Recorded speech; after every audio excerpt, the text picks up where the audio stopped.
are live as promised. We are back. I still have no idea how I've lasted this long. But that is a very nice background you have, sir.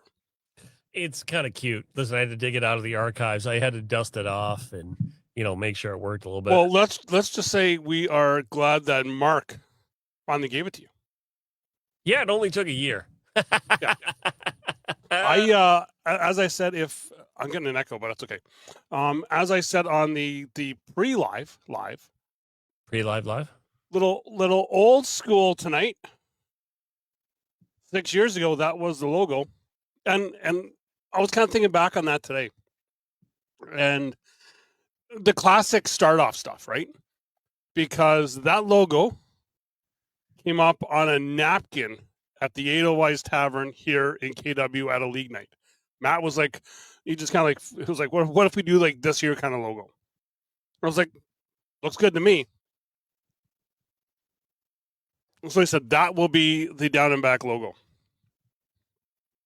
Right? So. Yeah. The problem is that original logo doesn't show any bags on the floor. At least the new logo shows the bag hitting the ground. Well, it's in flight. It's not hitting the ground. It's in flight.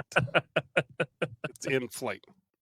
But yeah. Is that that's what we're saying? That's what we're saying. So, again, as I've said a couple of times here, the format for tonight is I've got no idea.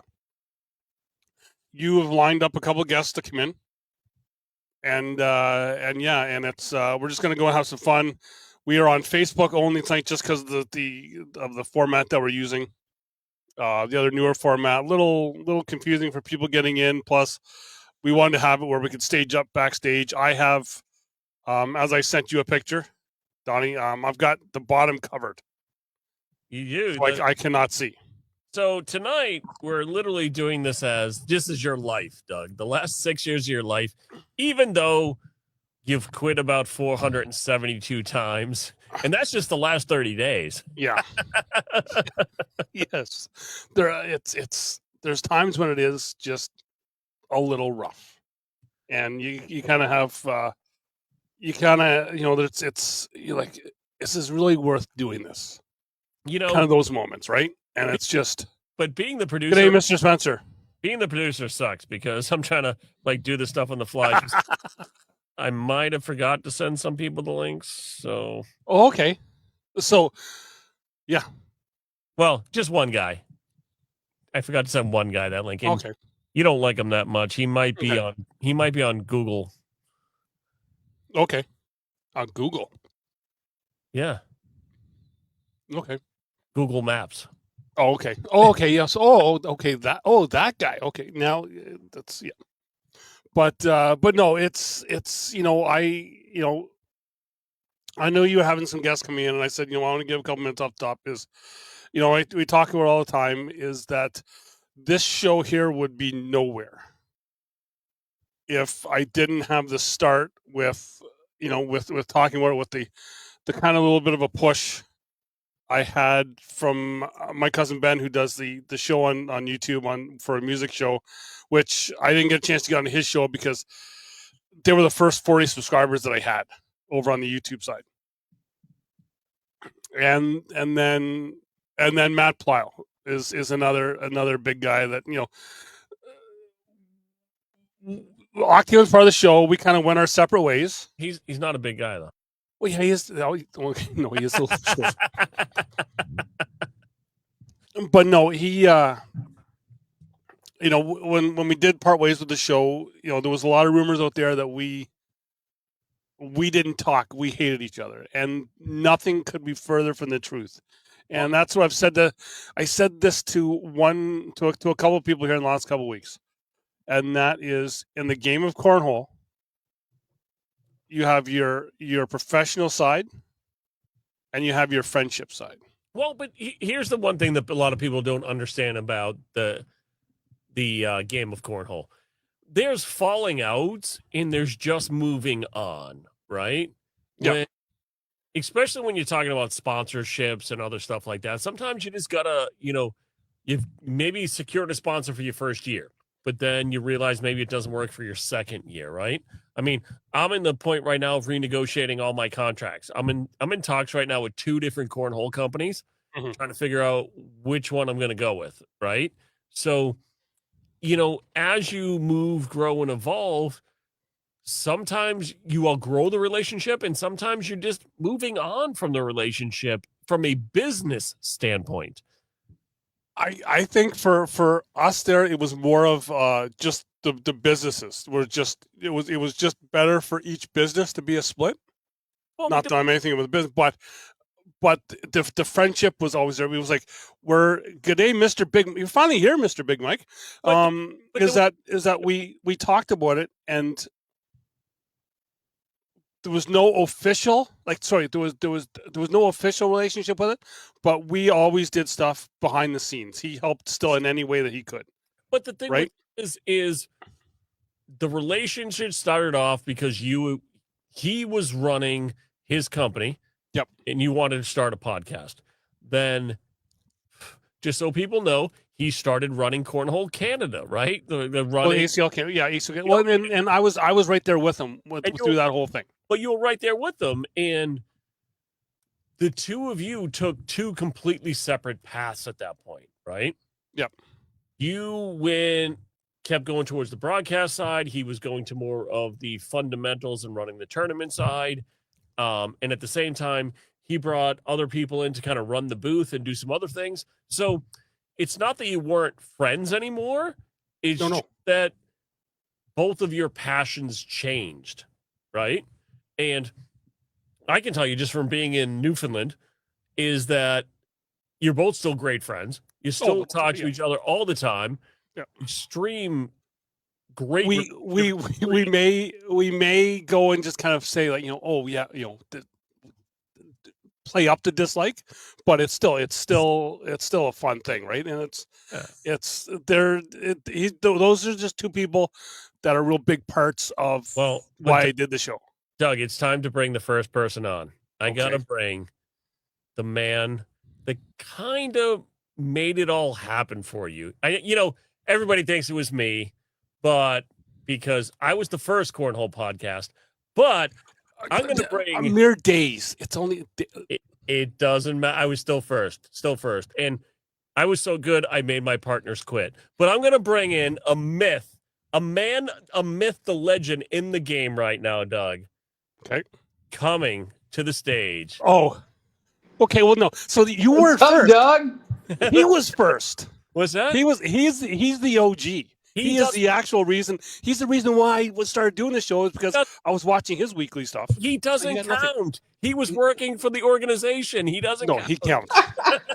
he counts because I have memories of his show pop up on my Facebook feed all the time.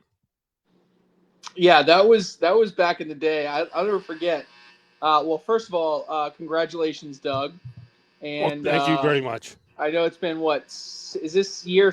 How many times? Well, how many times have I been on this show? Is the question. I think this could be like 9 or 10. Well, technically, Trey, I beat you because I'm technically not part of the Diamondback. No, I had this conversation with Andrew Spence the other day. You are now kind of guest host, so it's no longer just guest. You're out of that. I lost my privileges, Trey. I guess. No, I'll still give it to you. I'll still give it to you. It'll be you, and then what is it, like Timmy Pitcher and me kind of hanging around for second place? Ferrer as well, Mike Ferrer as well. But no, you're Ferrer, yes. I was saying though, I remember doing those old throwdowns way back in the day in my little grungy green screen in the corner of my office that backed up to my bedroom with my wife, and she would just cuss me out until I got done recording so she could go to sleep finally. So I always appreciate the grind. Well, that was back in the infancy of this, right, Trey? I mean, there was only one other person that was really kind of doing some cornhole content, and they kind of fell off. And then you kind of picked it up, and then some of us else picked up the torch to kind of keep moving forward. So I'll never forget. Like, this is a story that I probably haven't ever told. But so when I first got my call I've told the story many times. The first story about like getting called to Vegas, going, to the event for the first time, doing that. But prior to that, I had one responsibility that I had to do, which was at the time, there was this weekly show or monthly show maybe that, Stacy had this idea to come out with, which was the Throwdown. And mind you, we also had to get away from that because then we developed a good relationship with, John Kerry and over at the Throwdown. We're like, okay, we can't be stepping on this guy's toes. But this was way back in the day. And so we had this Throwdown, and I never forget Ryan Alessio, who was the play-by-play guy at the time back in 2016 and 17. He's like, all right, man, we have to record this show that's got this script, right? And now the way we do podcasts now, nobody's off a script. We're all just kind of riffing, doing or whatever. But I remember I got sent this script. It was like 5 or 6 lines, and I'm sitting there. I'm staring at the wall. I'm practicing before it happens. I'm like, what do I wear? Like, what do I... Like, we're just recording off our little webcams or whatever. And so we did this Throwdown about the big event in Las Vegas that we were – it's so funny. I went back and looked at it, too. I was like, we were advertising this massive payout of $10,000 across all divisions. I was like, if I offered a $10,000 payout across all divisions now, I'd get my head kicked in. But it was – I'm running a tournament next weekend with $10,000 as first prize. Yeah, exactly. But yeah, no, it's a wild. It's all of our journeys are wild. So just keep doing what you're doing, Doug. Kudos to you and what you've been able to put together here. This is still a staple. Not many people can last 6 years.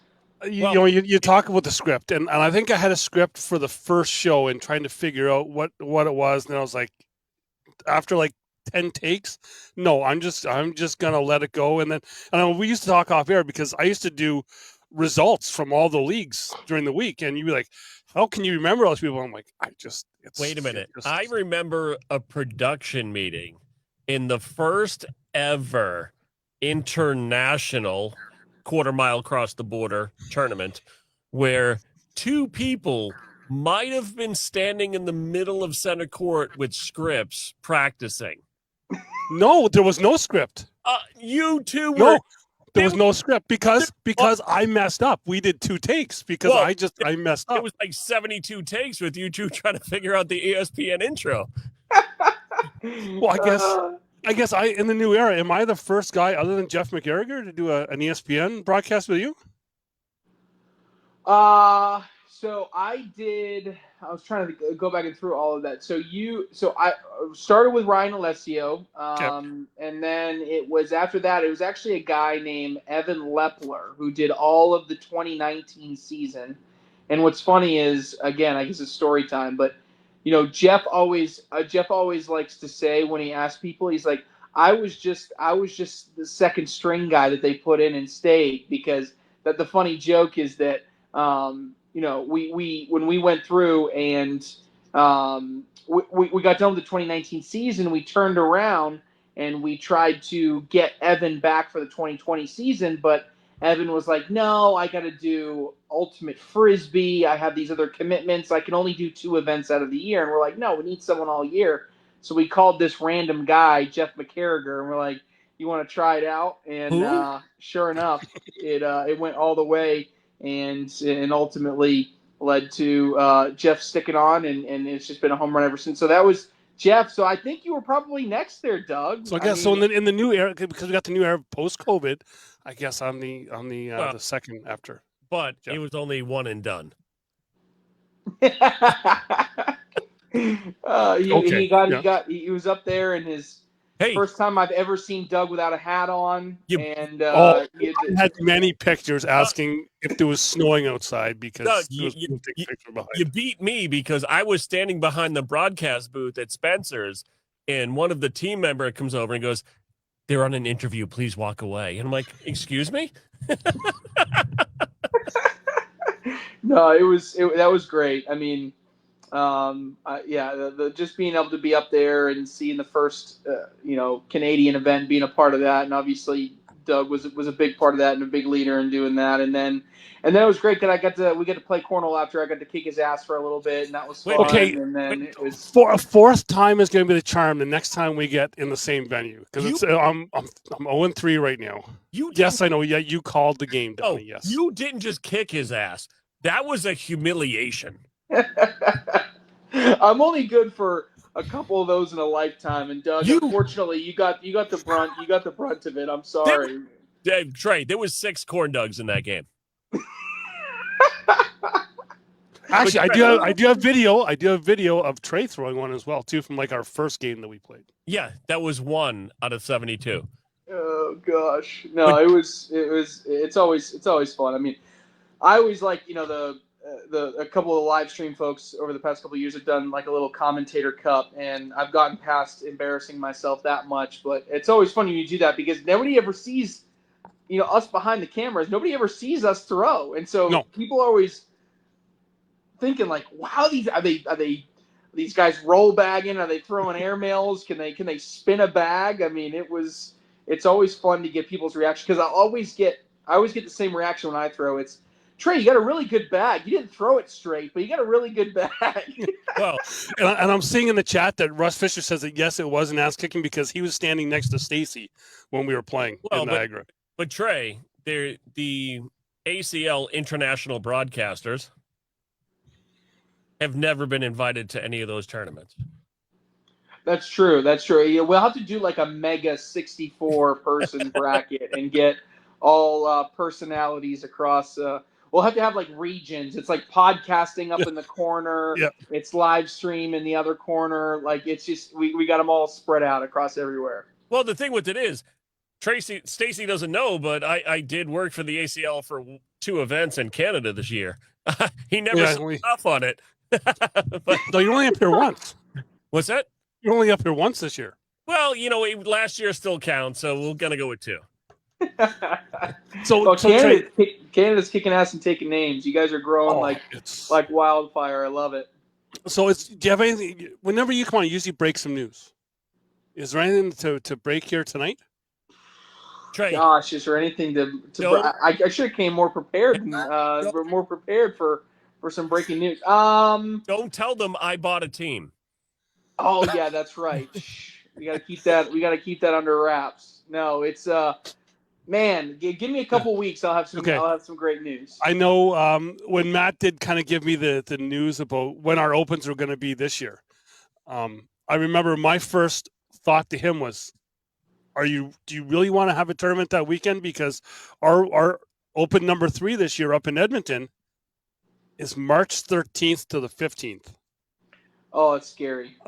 Oh, yes, very. I was like, are you sure? He's like, oh, it'll be fun. Because, Matt. Matt's like, he superstition, nothing. It doesn't faze him. I'm like, okay, you got me nervous this year. But it's March 13th, 2020 will be ingrained in the back of my head until the day that I leave this earth. Because that was. Whew. I keep saying, we got to see you that Friday morning when I went over to the venue with Matt.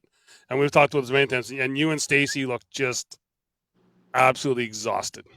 Yeah, what's crazy was that I was still working an engineering job at that time because I was still part-time. I didn't go full-time ACL until 2021. And so when I popped on over, I flew in setup day. Right? Everybody always called me the diva because I got to avoid the setup because I didn't have the vacation time to take. So I had to fly in after work on Thursday. And so the event was getting canceled as I was taking off. And so I had to write the press release on the plane and then we publish it the second we land. And that was the most depressing car ride from the airport to a very nice Cleveland hotel. Cleveland was great. And you know what, though? We get some time for redemption, Doug, because, we are going back to Cleveland for the first time ever since then. So here for one of our signature events in 2026. And I'm hoping to get there. Do you want to see the loneliest cornhole trailer in the world? Oh, gosh. Ready? Hold on. That is downtown Cleveland. Right there. Oh my god! So that's the old ACL trailer. So just the small little trailer that you guys used to have. That was Friday morning, and usually in Cleveland, that street has like 1,000 cars on it, and we actually bought a set of boards off of that trailer from Rob Chismark to play in one of the hotels that was shut down. Just, oh my gosh, just a traumatizing experience. One, the shock of like I just seeing that trailer and remembering that we used to like run events out of like a couple trailers and like a small box truck, and now we gotta worry about a semi driving down across the country, and the semi's not big enough. I mean, it's just it's amazing how things have got to where they are. But yeah, no, that's Cleveland is going to be a good time this time. We're confident in it. I'm scared. I'm hoping to be able to get over there. It's to be able to see that, because that venue we were going to be in before, it was like I tell people, and no one can really comprehend just how many boards and the big space that was. Well, the best thing ever is I get a message from Jeff Bashan, because he was there helping set up on Thursday. Jeff. And he sends me a picture of him going down the escalator and all these boards just spread out. And then the next day he sends me a picture of everybody just picking the boards up and loading them back into a truck because the world had shut down. Man, Jeff Bashan, talk about a blast from the past. Shout out Jeff. Oh yeah, there's, what, Trey, actually lately with this show here has been that, because we have Sato Soto coming in the chat. We've had Big Bert Blackwell coming in the chat to talk some old school stuff, and it brings back a lot of memories of starting the show and just how cornhole used to be, the fun that it used to be.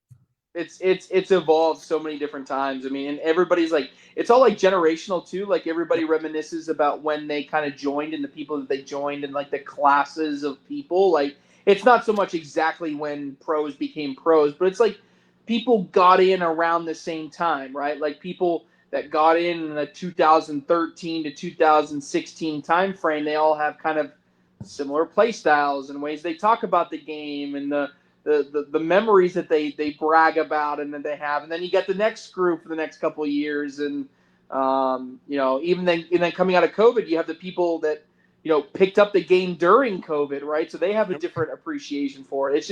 It's wild how many different people are playing the game now.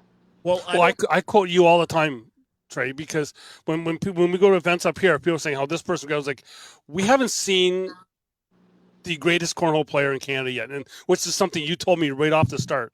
And it continuously, event after event, we're now getting the younger kids. We've had Mason Stewart come in, throw a perfect game in a juniors game on first time on a live feed. It was a perfect game.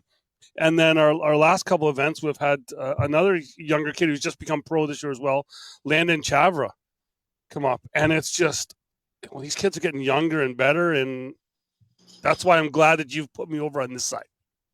Yeah, exactly. Yeah, you let me know when you want to drop a prediction into when you've seen we've seen the greatest cornhole player in Canada.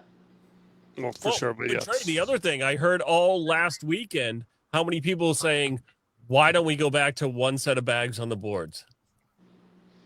Oh, geez. Yeah. I mean, it's like, first of all, you can't, I don't think we can put that toothpaste back in that tube. I mean, it's just like everybody's got, I mean, it's so funny too. Like even at Spencer's, at the throwdown, we got like these rental bags that if people didn't get their bags or whatever, it's like, they're good bags, but they're brand new. And like, what's crazy to me is that like years and years ago, you'd show up to a board and you'd play cornhole with whatever was there.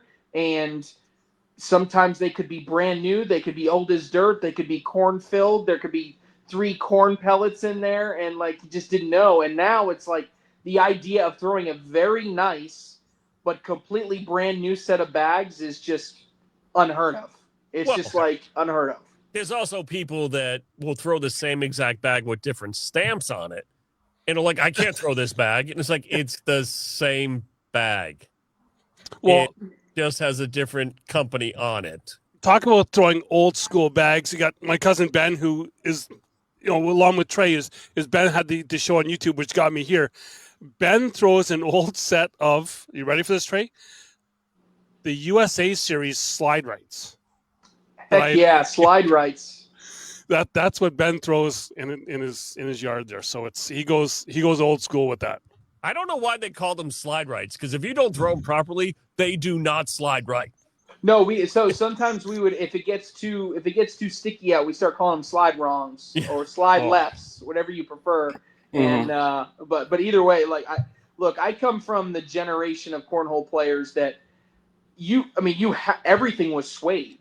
So like you had to throw a line drive back because when everything was swayed, you had to keep it a low line drive or nothing was going in there. I'll never forget the first set, and everybody, you may or may not know this, but Gladiator bags, right? They had a series called the King Cheetah, right? Well, those came from the slide right cheetahs because the man, the myth, the legend had the cheetah bags. Correct. And the reason that they were called cheetah bags is because as the bag market developed and people started using, God forbid, a different material than suede to create a sticky side of a cornhole bag, we started seeing these cornhole bags that were apt to actually fall in the hole instead of hang around the hole. So what did people start calling them?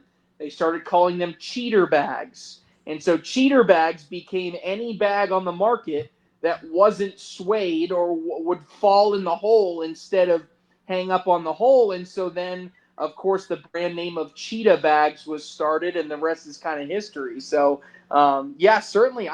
Slide rights. I still love throwing a suede bag. I mean, yeah, if it's 98 degrees and it's humid on a summer South Carolina night, then I probably don't want to throw slide rights. But you get me outside, sometimes there's nothing better than throwing a slide right outside in the nice weather. I still have to apologize to him all the time because I went from throwing slide rights to down to my first time down in Cherokee at Worlds. I partnered up with Robbie Graham out of Georgia, and he had me throwing first time I ever touched him was the first time I threw it was a Reynolds Pro Advantage. Yep, I was absolutely lost. Yep, I remember those too. Everybody came out winning. That was 2018? Yep. Yeah, 18. So 18, I just remember that was kind of the first innovation. Was like Reynolds was one of the first people, shout out Jeff Reynolds, to really start innovating on the bag market. And I remember a bunch of players showing up 2018 World Championships with all these different weird sides of bags, and we're like, it wasn't quite there yet, but it was really close, and that just exploded it.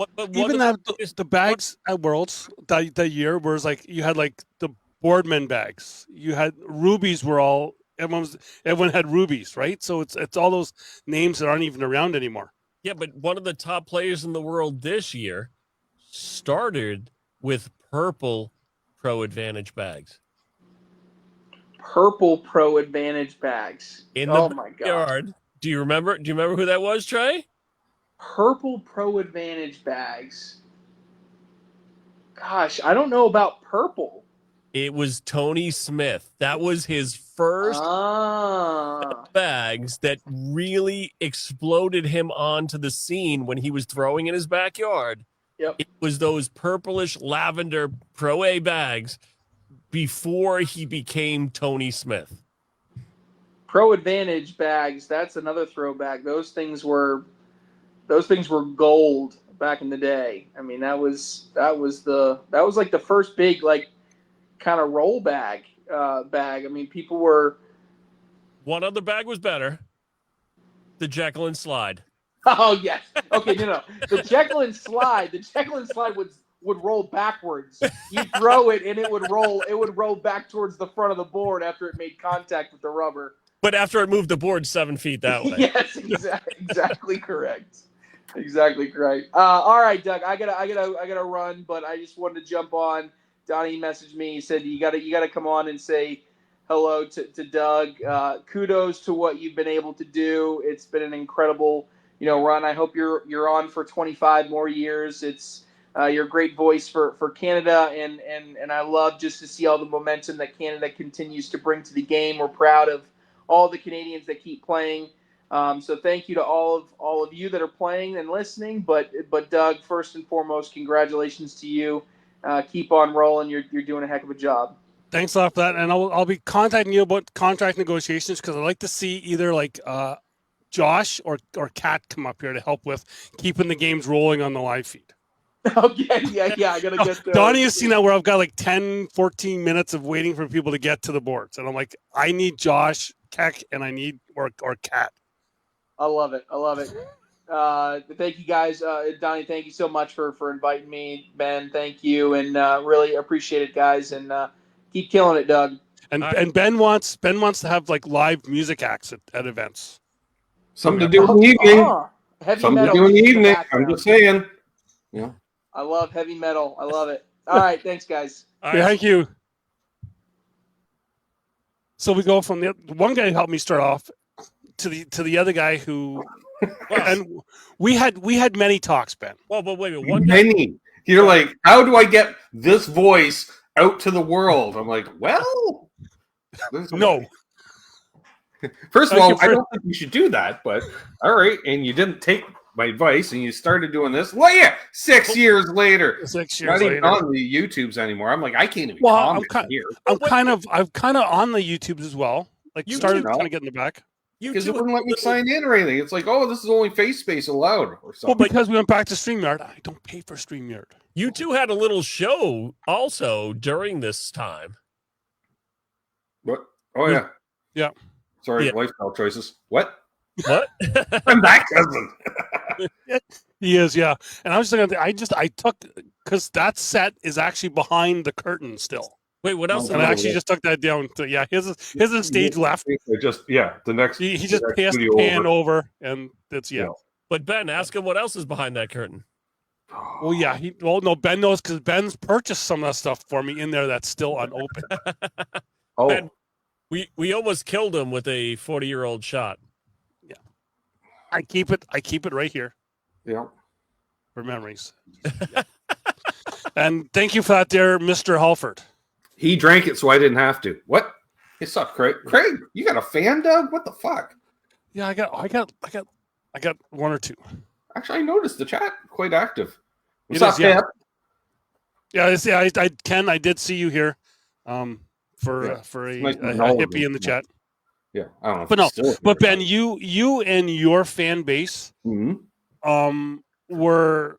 have been kind to me like right from the start. Because whenever I go on your show, it's like I turn the guitar talk goes to cornhole talk, which I kind of like. But it's I just tread water and smile and listen for my name as much as I can. But yeah, they took pity on you. No, they didn't actually. Well, no, but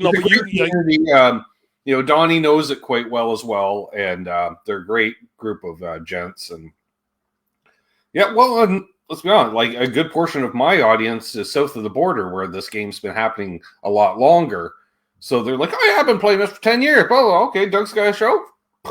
Yeah, I met a friend of a friend through Ben's podcast. We would do a Saturday hang, and I met a little pro. Nobody knows his name, but the neighbor that helped a little pro build his new cornhole setup through Ben. Yep.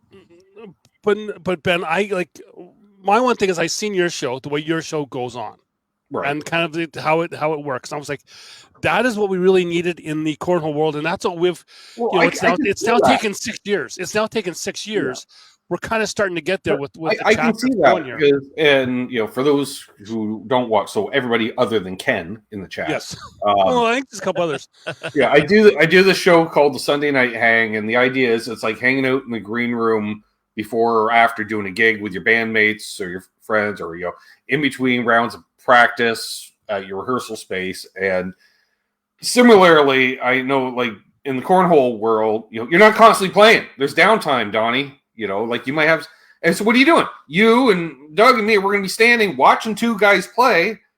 And it's that banter essentially, because we're talking, oh yeah, what bags are you using these days? Oh, I'm using these, blah, blah, blah. Yeah, how's your throat? Talking shop, stuff like that. And that was the idea behind my show. So Doug was able to, I'm not going to say rip off, but able Yeah, to ripped transition off. Yep. over Yeah, to the ripped world off. of Cornhole. Yeah, ripped off. You're not the only one that's ripped me off, Doug. So it's okay. Well, I know, yeah, but I at least I admit it. In this You're no hack. I'm no hack. in this last Some year, some people may say that I am. I have learned more about guitars than I probably ever wanted to know in my lifetime. Much like me with Cornhole. With just hanging out with you and your friends, because it's been a great time. Because like even just talking to some of the people in the chat about what they've done in their life and who they are and what they've done through the years, it's been amazing. I've even learned something. Link to Ben's YouTube channel in the chat. Ooh, thank you. See, my producer guys don't know how to do that. Yeah, I don't know. 6,000 people can't be wrong.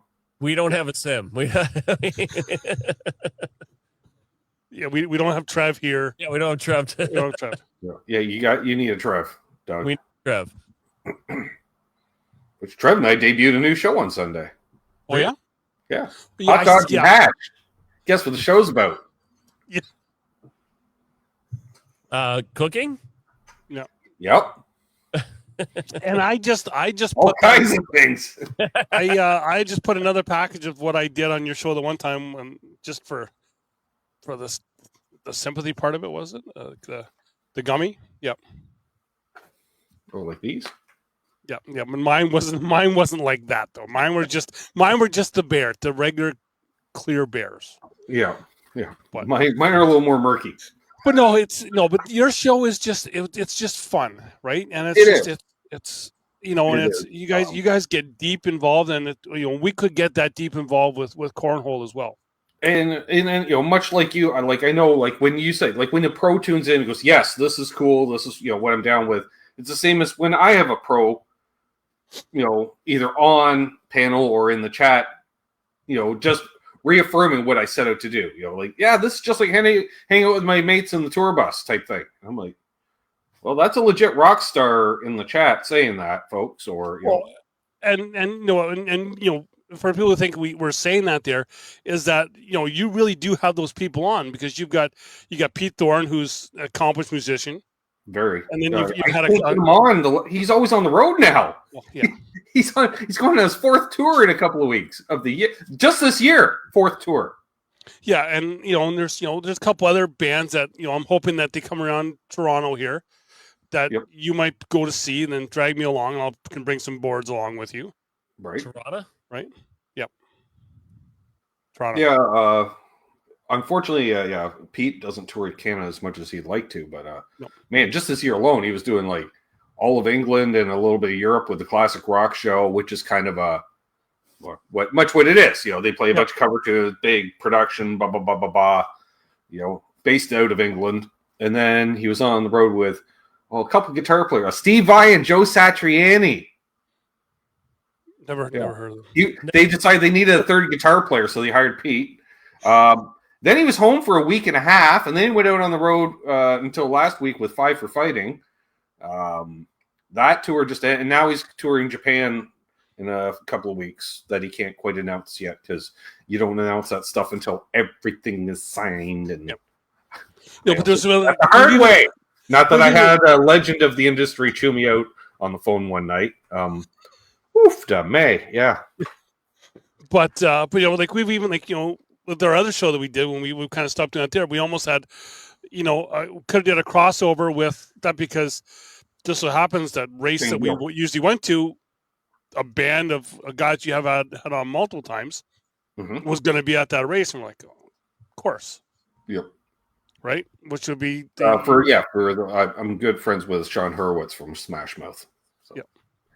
Doug's being so I don't mind, bragging on it.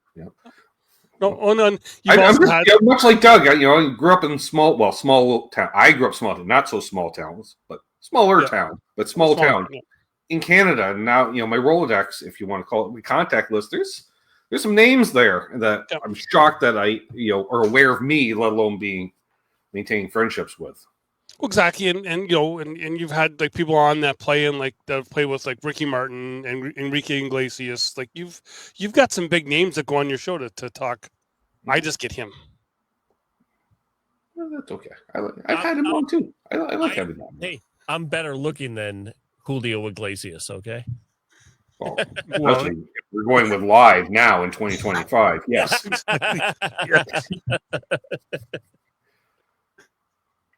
No, it's like it's just and then we've even got to be able to play cornhole a bit together, and I'm hoping that we can that I can get down to Belleville, as they've now gone back and they're I don't actually live in Belleville. I live adjacent to it. Yeah, I do not want to actually thank the baby Jesus. I don't live within the city limits. Then I have to actually say I'm from Bell Vegas. Oofed up. But they're now reached. So they're going to be having some bigger tournaments. The GBA. Yes, Michelle. Yes, we had you on too. Who? But the Hunter one. Oh, I don't have to behave anymore, right, Donnie? No. Good. Right. I'm in Canada. It's legal here. Well, it's legal within 5 feet of wherever the hell I am. No, I'll be going down to Belleville and helping them out with some of their live feed stuff. And you gonna rope me into that? Of course, yeah. You and then we'll get. Start so early. What is it with you cornhole people? You're all morning people. What the hell's up with that? Ben, I just need you to be nice because I'm working on Doug's new contract. So, I'm not. No, but I had to get him signed for next year. So. Although I still have been commissioned for a theme song. You need to get that as part of your contract, Doug, so we can get some of that ACL money flowing in. That'd be nice. You want some incidental music? We'll be right back, folks. You need those 30-second jingles. I'm your guy. Wow, Doug, he charged you but sent me a free one. Actually, I do have to write a new one for the new show. I realized since I demonetized the live streams, I'm just going to rip off Weezer's Hash Pipe for my theme song because it's Mazel. So for anyone who did watch before and heard this music here, that is Ben. What music? I don't hear any music. Can you hear that, Donnie? I know his ears are gone, so he's not going to hear. No, it's because it's echo cancellation, Doug, because you have echo cancellation enabled, I'm pretty sure.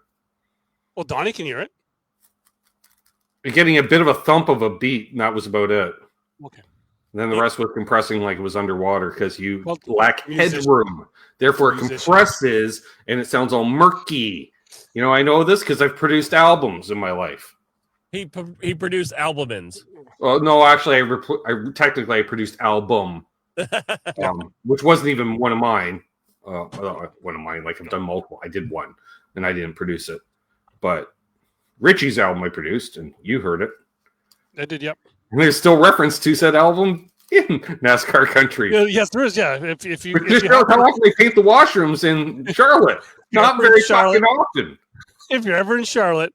And you're going to the infield bathroom, there is a Vatican Assassins sticker on the wall beside. I think it's the third urinal in. For a good time, what? When you're staying in the belt buckle of the Bible Belt, and someone kept asking her, "What's the name of your band?" The Vatican Assassins. They were not impressed. Not at all. Devil's music. Yeah, pretty much. Not at all. No, when you're in the Bible Belt, not good. But hey, Doug. Here's another blast from the past. What? I just talked to him last week or like a couple days ago. Gentlemen. Good day, sir. Who is that? Who? That the Asp guy there. I've never seen it. I was just I was leaving a fantasy football draft, so What's going on, Shauna? Nothing, just on my way to the store. I gotta pick up some stuff. My dog just had surgery today, so I gotta pick her up some soft food. So exciting things going on at the Asp household, let me tell you. Donnie has to pick that up for himself all the time. What is soft food? Like the soft dog food, not the hard dog food. No kibble? No kibble, correct. All right. Correct. But yeah. So yeah. Also, you've been one of the people who've kind of been, kind of there for me when I've had issues. You've kind of been one of the ones that I've been able to talk with. Actually, all three of you guys have been. Wait, and it's talk to him a lot then. It must be a family trait. As much as we make a lot of friends in the industry, we also seem to burn some bridges on occasion. Absolutely. Sometimes, it's more fun that way sometimes. Some people get their panties in a twist. But candy? Yeah, West Georgia in the house there with Titan with Candy. But Sean, I was just about to talk with Ben because he does a show he does 2 shows every week. But and when you and I have talked about it, it's a grind doing this. It is. It takes a lot of time and effort that, behind the scenes that I don't think not everyone realizes, but it's still fun to do. That's why we're still doing it, right? I think if we weren't having fun doing it, we would stop doing it. And that's kind of always been my rule. As long as I still enjoy going over and recording every single week, it doesn't feel like a chore, then I'm going to keep doing it. I'll just nod my head yes because it looks good, but sometimes it's not fun at all.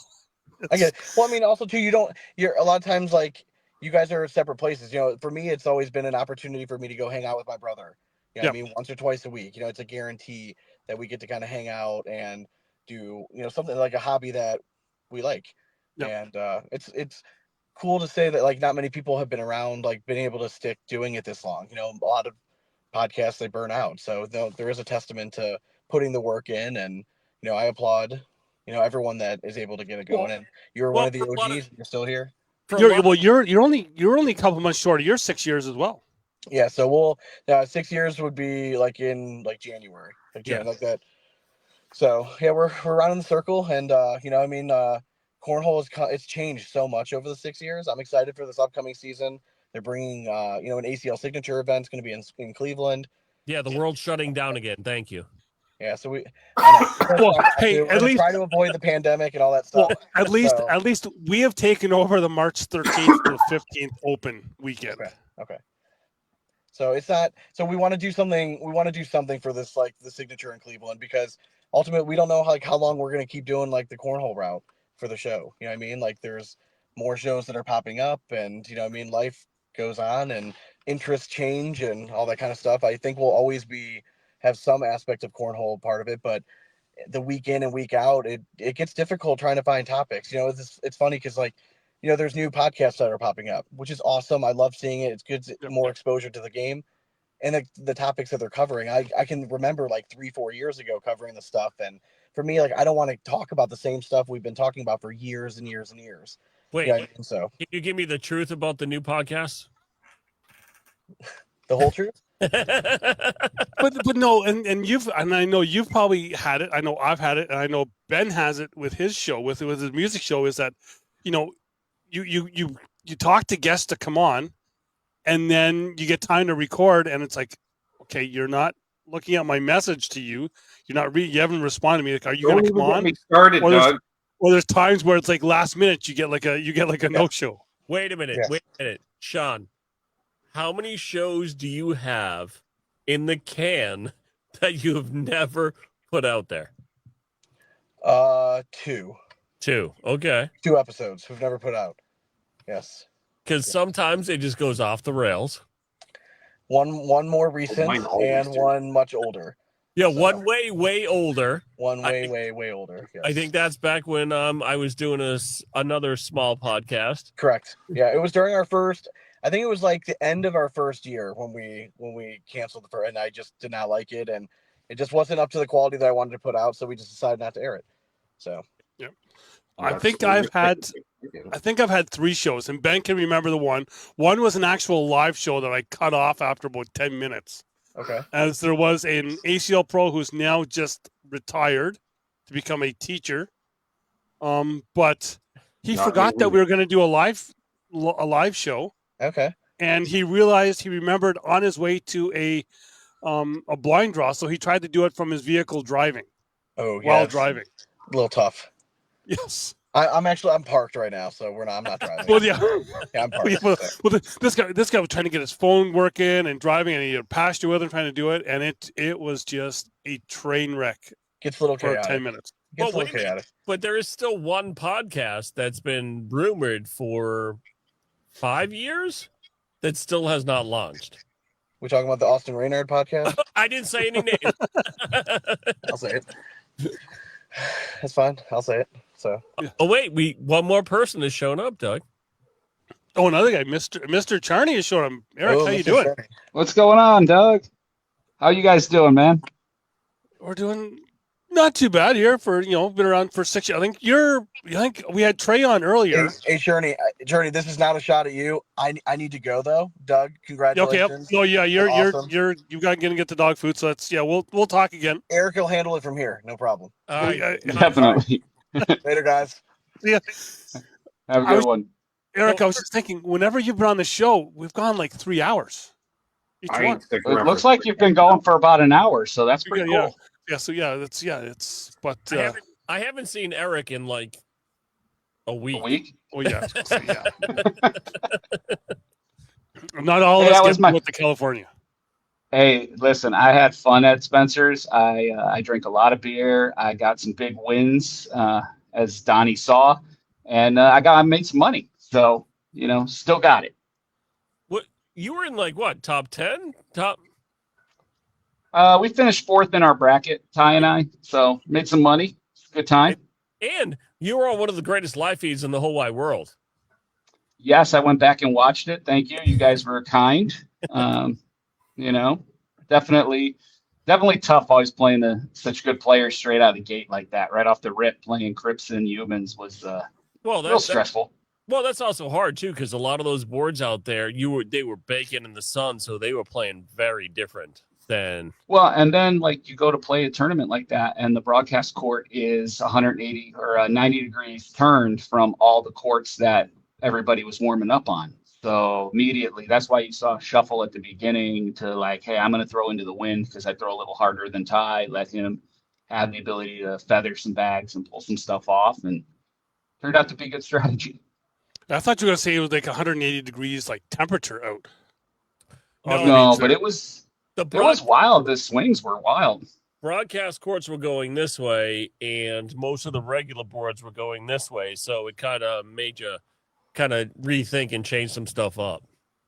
Yeah, it's Spencer's is like it's a mental battle, right? You can go from court to court, and there's a little up and down. You're playing in a parking lot. There's some left to right tilts on the boards, and vice versa. There's different directions the wind will move.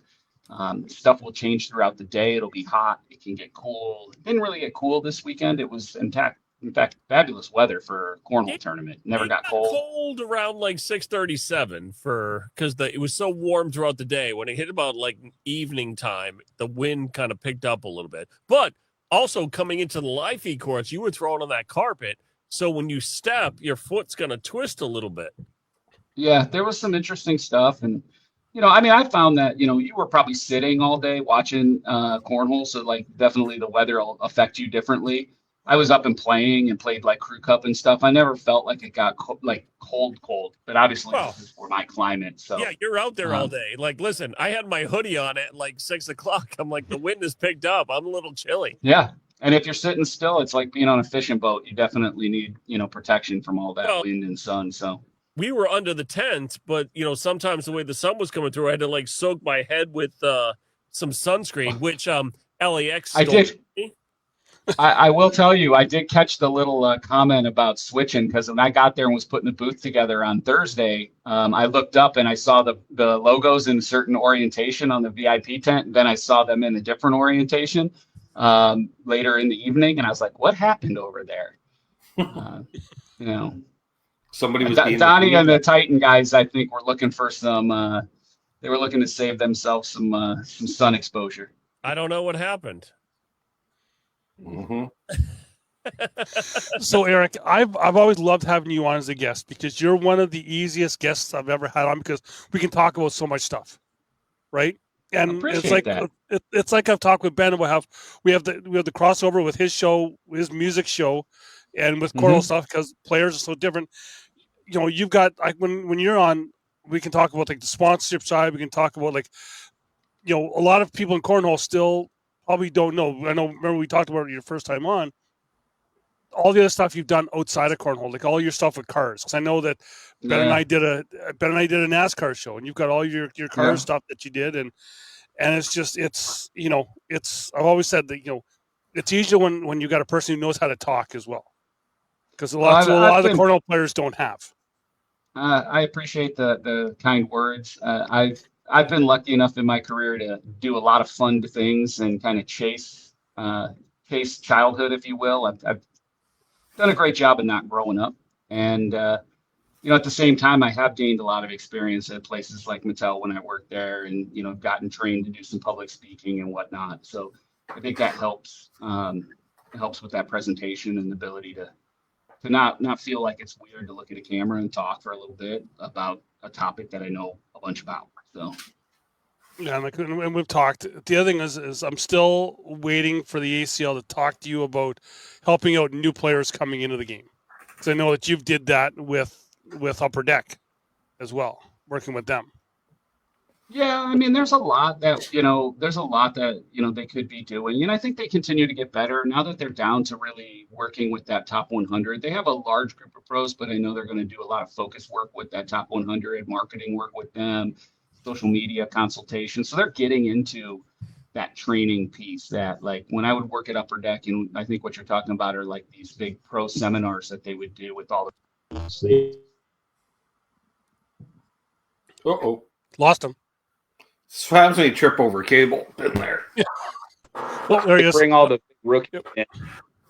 Are we still getting the good audio? Okay, no, we just got you back there. Okay. So basically what I was saying is there's a lot of, different stuff that the leagues like the NFL do with their rookies, the NBA. They have these big weekends right after the draft where they bring everybody out. Not only do they take photos of them and do a lot of marketing stuff with them, but that's when they start training them. They bring in the ex-athletes to tell them stories about, how not to waste their money, and they start talking to them about how to find agents that are real agents and not their cousins so that they don't pay too much for fees. And, that's where it all starts, right? For a lot of these players, they start there. And then when they're coming through, college athletes, they're getting some of that training, especially if they're coming through the big schools, the Ohio States and Alabamas and stuff like that. They're getting a lot of help there and exposure and learning to talk. And, it's like the minor leagues for that too. They get to work on it and they get to build those skills, and eventually they get to, test them. So I have a Tobin coming on soon, Doug. Just saying. Sorry? I got a Tobin coming on soon. Yeah. I'm not. Well, this is Tobin. Well, Got to go back. I have a Tobin coming on. Part of the Ashby Mafia. Okay. Yes. Yeah. Listen, yes. I have a Tobin bridge. But we even talk, when you've gone, we've talked about the marketing side as well too, and again, like I say, the Cornhole has a crossover with so much stuff because it's almost like Ben with his music stuff, getting that stuff out on social media, right? Yeah. And getting in the right thing, and actually going to look for spaces and not just going and saying, and we talk about this, hey, on Facebook, I'm looking for a place to play. Everybody come to me. You got to go and beat those doors down yourself and say that, that you want in. Yeah, I think that's probably where the players are missing right now is they're expecting a big return from a simple post, right? When the reality is they've got to go out and do some legwork. They've got to go out, identify who they know at the places that they might want to see a synergy. Right. I always talk about but I've got 25, 30 years worth of experience. So when I go look at my LinkedIn and I'm like, hey, I want to find somebody at Taco Bell, I can type Taco Bell into LinkedIn and I can find somebody who either works there that I used to work with or somebody I know who's connected as a third or a second connection at these companies. And I can start getting introductions in and find the right door so that I'm not just cold calling. I think that's a great place to start. I know that when you're 20 years old or 25 years old, and you've played cornhole your whole life, you probably don't have a lot of those experiences. I think we've talked before, I think long-term, you'll start to see some players who start to build those relationships with the right organizations, start to market that to other players. You'll start to see a player who's like, hey, I can put together $100,000 deal, but they don't want just one player. They want 5 players for $100,000, or they want 10 players for $100,000. So you're going to start seeing the guys put together and maybe start becoming a bit of an agent to some of that kind of stuff. Well, and that's where me and you have gone back and forth a little bit, Eric, right? Where me and you have kind of gone back and forth on the Book of Face with, sponsorship thing where everybody this time of year wants to post Yeah. I'm looking for a sponsor. I'm looking for this. And I put my silly posts out there about, hey, I'm looking for this. I'm looking for that, right? Because I'm trying to get like everything going. But you need to start with the franchisee and then maybe move up that ladder a little bit where you just can't go to InBev, right? You got to start with the local distributor, then move up to a national distributor, then move up to InBev. You just can't shoot for the moon because sometimes you're going to miss and you're not going to get anything. Well, and like you even bring up the whole point of like InBev. I bet there's a lot of people who don't realize that InBev owns all the different alcohols that they drink. So they're like, hey, I want to get a sponsorship from, C4. Well, C4 isn't a company most likely. I mean, I don't know. I haven't done the work, but like, Rockstar Energy is part of PepsiCo at this point, right? So like it's all dialing up to a bigger conglomerate in many cases. So while you might see a synergy or a desire for a sponsorship with one product or one brand, you need to do the legwork to find out who that brand is even owned by, and all of that. So, because that truck driving out of your neighborhood isn't the corporation, it's the local distributor. So, yes. Yep. Especially for beverages or for like Frito-Lay and that sort of thing. So, yeah. Well, like PepsiCo is Taco Bell, right? It was literally Yum Brands, they have Taco Bell, Pizza Hut, KFC. It was all under one umbrella with Pepsi, right? Yeah. You got to break it down and figure out what is your in and who is that person you can talk to before you can shoot for some of these bigger things, right? Because you're not going to get handed BMW, right? It's just not going to happen. And for the average player, for most of our players in Cornhole, like the best place for them to start is at their locals. Like what I would do with them, much like I said about LinkedIn, is I'd probably just get a pen and paper and write down, maybe look at my Scoreholio or my ACL app, and I'd write down all the players that I think have a business and try to figure out what their businesses are, do a little research. Does this guy build decks? Does this guy have a lawn care business? Does this guy have a taco shop or a pizza shop? And they're already interested in cornhole. They play cornhole. So if you're one of the best players at your local area, particularly a young pro or somebody on your way to do that, those are going to be your best first people to talk to. They're most likely going to know who you are. And if you've played well, lost him again. He only gets so many words per internet. Yeah. And when he talks about Taco Bell, he's not talking about going and talking to Sarah Cassidy. No. That's big Cornhole shutting them down. They're like, you're saying too much. But no, it's and that thing that he taught, and Ben, like you do the same thing with the music industry. I have sponsors. Well, yeah, I know, yeah, but endorsements, it's still, I guess, same idea. No, but the thing is, you've had to go to NAMM multiple years to build up those relationships. Kind of. Yeah. Sort of. Yes and no. Well, I have gone. Unfortunately, that wasn't the best. Like, yeah, I didn't curate as a result of it. Kind of one did, but it was just through this, actually. Just like literally have somebody on from the industry, do an interview. Afterwards, they're like, we should work together. I really dig your vibe. I'm like, I'm for sale.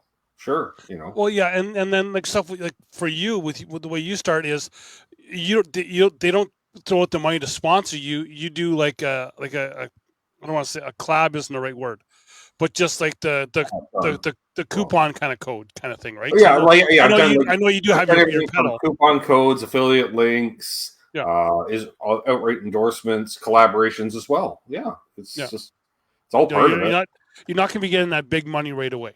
Well, but that's what's filtering into the cornhole community. I think Eric can talk about it too, where it's about that collaboration now. You're not going to get that big paycheck from a bag sponsorship anymore because the market is changing. So you're going to have to rely on that affiliate code, that other stuff, that partnership to keep branding yourself with that brand to kind of bring a little bit of income in. Yeah, I mean, that's definitely what I'm hearing right now. What's going on in the cornhole world? Like normally this time of year, you're hearing all these big announcements, these teams, everybody running to Facebook or to various podcasts to announce their teams. But we're seeing it slow this year, and we're seeing bag makers looking for more value their sponsorships. They want to see players more invested in the performance of the brand, of sales of bags. A lot more. Toggle is echo cancellation, Doug. It's out of phase. That doesn't work. You gotta jump out and jump back in. What I was saying is that you're going to see the bag makers take a step towards more affiliate marketing, more sales driven, more they've spent a lot of money on cornhole players, and frankly, the industry is down, and they're not seeing that return on that investment.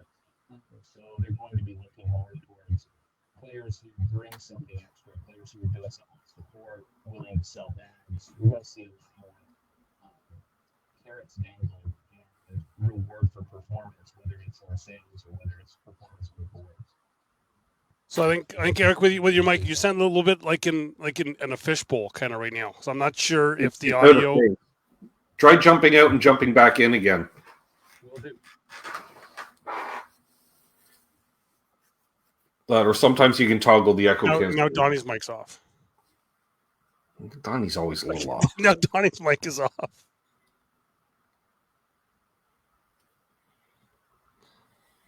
We still can't. Now you're gone. Yes. Now Ben, we can just talk. But no. But it's. He's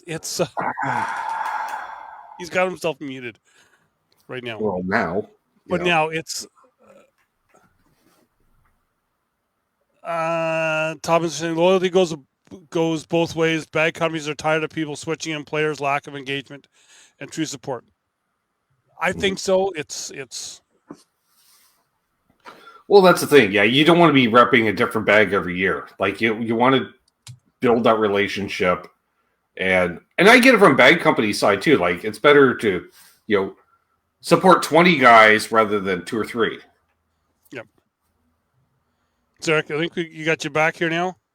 Yeah, I think my mic was off with we're people. good. I've had some people diving in, trying to call me. If you can believe it, it's crazy. Here at work today, there was a shooting out on the street, and so the San Diego Police Department is here, taking statements from people, and everybody's been hanging out. So I expected to be doing this, from home, but we're all still here. So it's like an episode of Law and Order. A little bit of a lockdown. Yeah, it was a wild scene. I was working on something, I had my headphones on, and I didn't hear it, but it was near the end of the day, and some of our staff was going home, and then I reacted more to what they were getting a little worked up over, and so we dialed 911, and the cops came, and it's been crazy because the shooter ran after this, and so they still don't. I don't think they've still located him yet. So everybody's kind of been asked to stay put for a while. So the world is a little wild like cornhole. So you were talking a little bit about kind of sponsorship and kind of what people have to do. So can you kind of run it back through that? Yeah, I was just saying that, I think when you're looking at sponsors, you got to identify who you think you align with. I think that goes for bag companies too. Like if you're switching bag companies every year, you probably don't have a ton of value. Your own voice starts to matter. You have to value yourself. So if you go from bag company A to B to C to D, all your friends are going to be like, well, you're only with bag company D because you couldn't get enough money from one of the other bag companies or the ones who paid you the most. I think there's some value in sticking it through with some of the bag companies that have believed in you early on. And you should be looking for a way to have mutual ROI, right? I think what you're going to see from bag companies is affiliate marketing, asking you to sell bags when you go to events, particularly your local events where you have the most value. And they're going to want to grow together. So you'll get paid, they get paid, everybody wins. And it's all more performance based. I think that's what you're starting to see from most of the bag companies is they're pulling back on these big guaranteed deals and looking more towards like, hey, we'll help you out. We'll get you some equipment. We'll get you going on your way, but we're not covering everything for you. So I think you're going to see, even in the top 100, a lot of players are going to be scratching to get some money to make these events. Well, you really have to go to these incentivized deals, right? When you really look at like people playing, a lot of musicians have their kind of own line of equipment and everything else. It's got to kind of move that way in cornhole because I can't put out that 50 to 100 grand anymore and rely to sell that. That's a lot of equipment per year.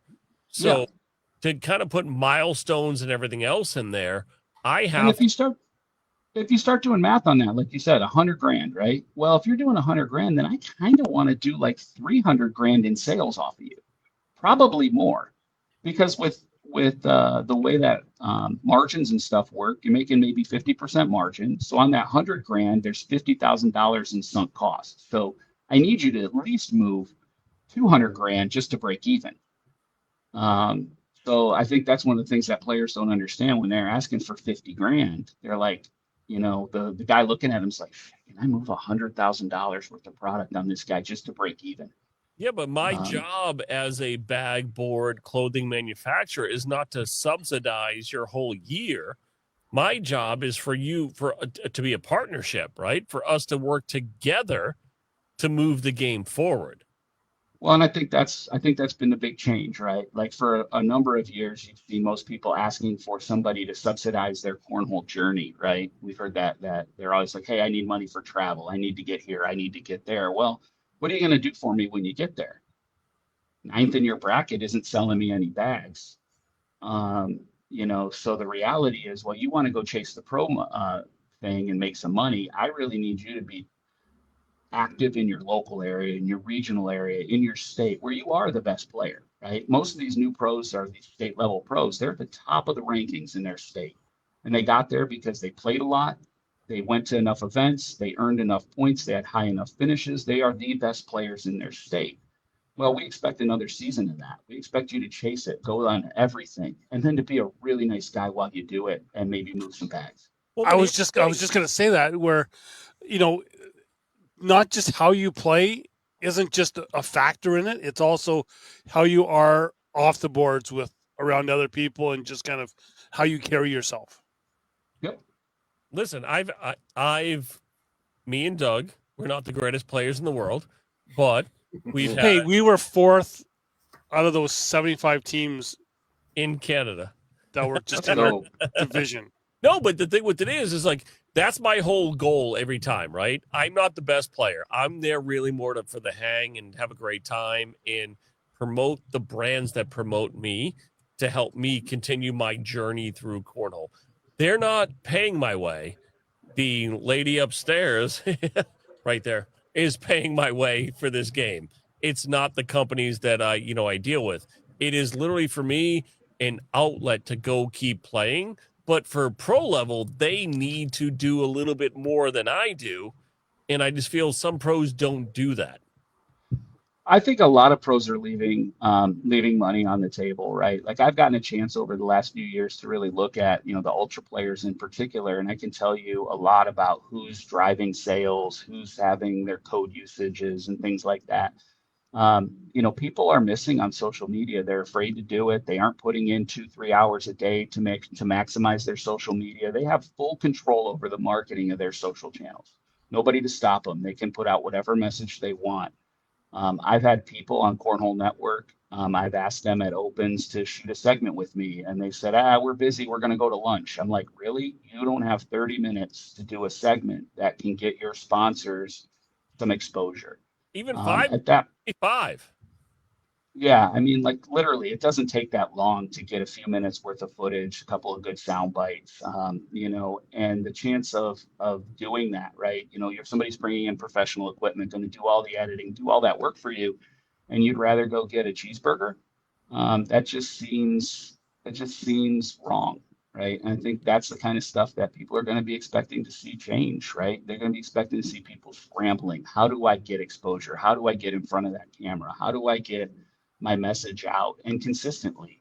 You know, social media has changed. It's, you know, 5 years ago, it was one post a day or one post a week. Now it's several posts a day from some of these people. And there's some people who are really good at it out there, but the vast majority of players are not taking advantage of it. They're not using the tools that are available to schedule these things, to take a photo shoot, invest in themselves. You know, players don't take their sponsorship dollars and spend it on things that make themselves more money, right? Reinvesting in themselves, classes, professional development, talk about potentially just adding a photographer, getting some good shots, and then banking those shots. So like just talking to somebody, I'm like, you could go and get shots take 5 jerseys, go and get, 5 good photos with 5 different outfits and a local photographer, probably spend a couple $100 max, right? And then you've got content, once a week for 25 weeks. Well, the season's, 40 weeks long.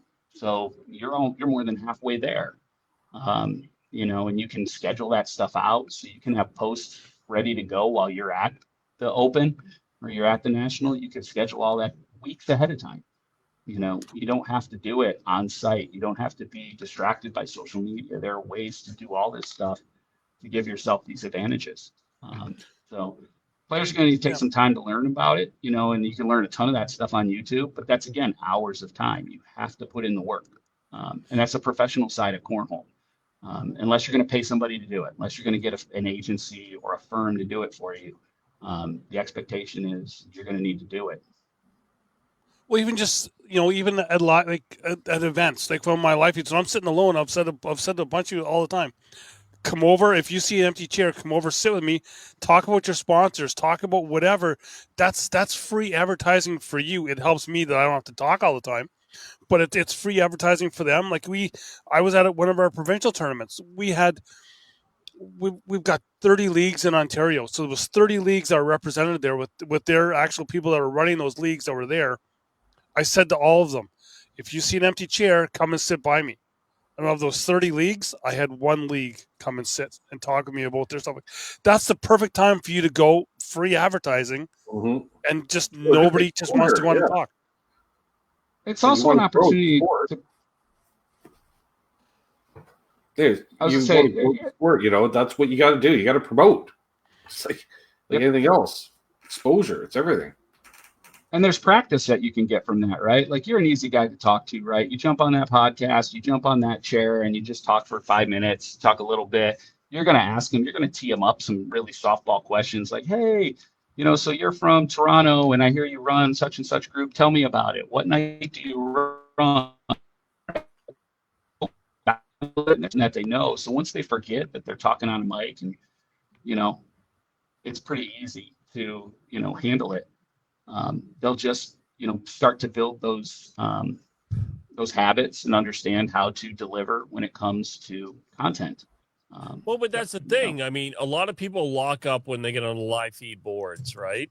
But the same thing is when they get behind the microphone. The big difference between the live feed boards and the microphone is when you're behind the microphone, nobody can see you. Nobody can see you. Yes. Just talk. Right? You're just talking. We don't turn the camera. Talk about yourself. Talk about what you do. Talk about everything, right?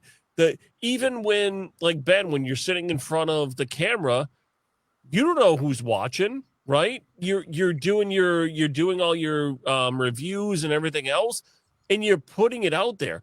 You gotta put yourself out there. If you don't put yourself out there, you're never gonna reach anyone. You have to ABP. Always be promoting. Well, and that's what I said with these leagues. I was like, come to me because we're doing provincial tournament here. You got people from all over Ontario that are watching, or maybe even people from elsewhere that are watching. You want them, if they're visiting your city, you want them to be able to know that you got a league and they can come out and play in your league. League night. I'm gonna break protocol right now. Even with the Scoreholio, if you go on the app and you look, if you're on vacation, you can find whoever is playing near you. Even if it's not an ACL, ACO, whatever other tournament, you can find like-minded people that are playing the game, right? And you can be like, all right, I'm here on Tuesday night. Dana, I'm going to go play cornhole here, right? And you just got to go hang out. Like, why do we have to make it so difficult to bring others in? And the hard part, too, is attitudes at cornhole makes it even harder, Eric, right? Where I'm so worried 100%. About winning that I'm going to be mean to the new people. No, I'm going to be nice to the new people because guess what?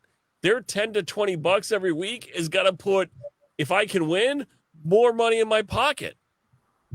Hey, listen, I mean, I have had my ups and downs with that. Like, I personally, that's a place I struggle, right? Because I wake up when I'm going to go play, and I don't play as much as I used to. So now it's almost sometimes worse because I'm like, oh, it's Thursday. I'm going to go play. And I'm like, I'm ready to go, right? I get out of that car, I'm ready to win. And I get a string of some tougher partners, some newbies, and realize tonight's not my night. For the top cornhole player, they're going to lose the lotto more than they win it, way more than they win it, because they are the best player in the room. So almost everybody that they get from Scoreholio or from a switch situation is going to be worse than them, unable to hit the same things and unable to execute at the same level. They're not going to live up to their pro partners' skills and abilities. So it's going to be tough. It's hard. It's a reminder to just try to be a good person sometimes. I try to play in certain formats where I have a little bit more fun. I don't show up to things now that I don't think I'm going to enjoy because I don't want to bring a bad attitude. And I've gone to things knowing I'm not going to play. Just go hang out, warm up with some people, be a nice guy, hang out, have one beer while everybody plays, and then go home. The second you put on a cornhole jersey or a sponsored item, you need to be a different person. Yeah. Because all eyes at that point are on you. You show up with a jersey, you show up with a hat, you show up with sandals, maybe not underwear like I have, but nobody wants to see your underwear, Donny. The lady upstairs has spoken. Yeah, but something else to think about, guys, and like I said, I've been good and I've been bad when it's come to these things. Is you can spend 2 years being a great cornhole player, being a super great partner, being a great guy. You have one bad night, and you're not going to shake that. People will remember that forever. So when you have a bad moment, how you respond to that in the coming weeks is going to be important. But you're going to take. These things are a relationship, and I've heard it like relationships are a bit like a bank, right? You make more deposits, then you make withdrawals. You're going to be in the positive. Things are going to be good. So when you start looking at your local cornhole area, if you are bringing more good into the environment by being a good player, by offering to help people, giving somebody some bags, whatever little things you can do, you're going to need to do a bunch of that, especially if you have a bad day. Well, you go out there and you don't do what you're supposed to do or what people expect you to do. If you're playing doubles, Eric, 4 eyes are on you. More than that, because everybody in the back are also looking at you, right? You only have 4 in your hand, but many, many eyes are on you. Yeah, and the reality is, look, like I think, and it's hard, right? Because you are capable of winning. In your local area and stuff, you're capable of winning games that maybe you shouldn't at certain times because you are that much better.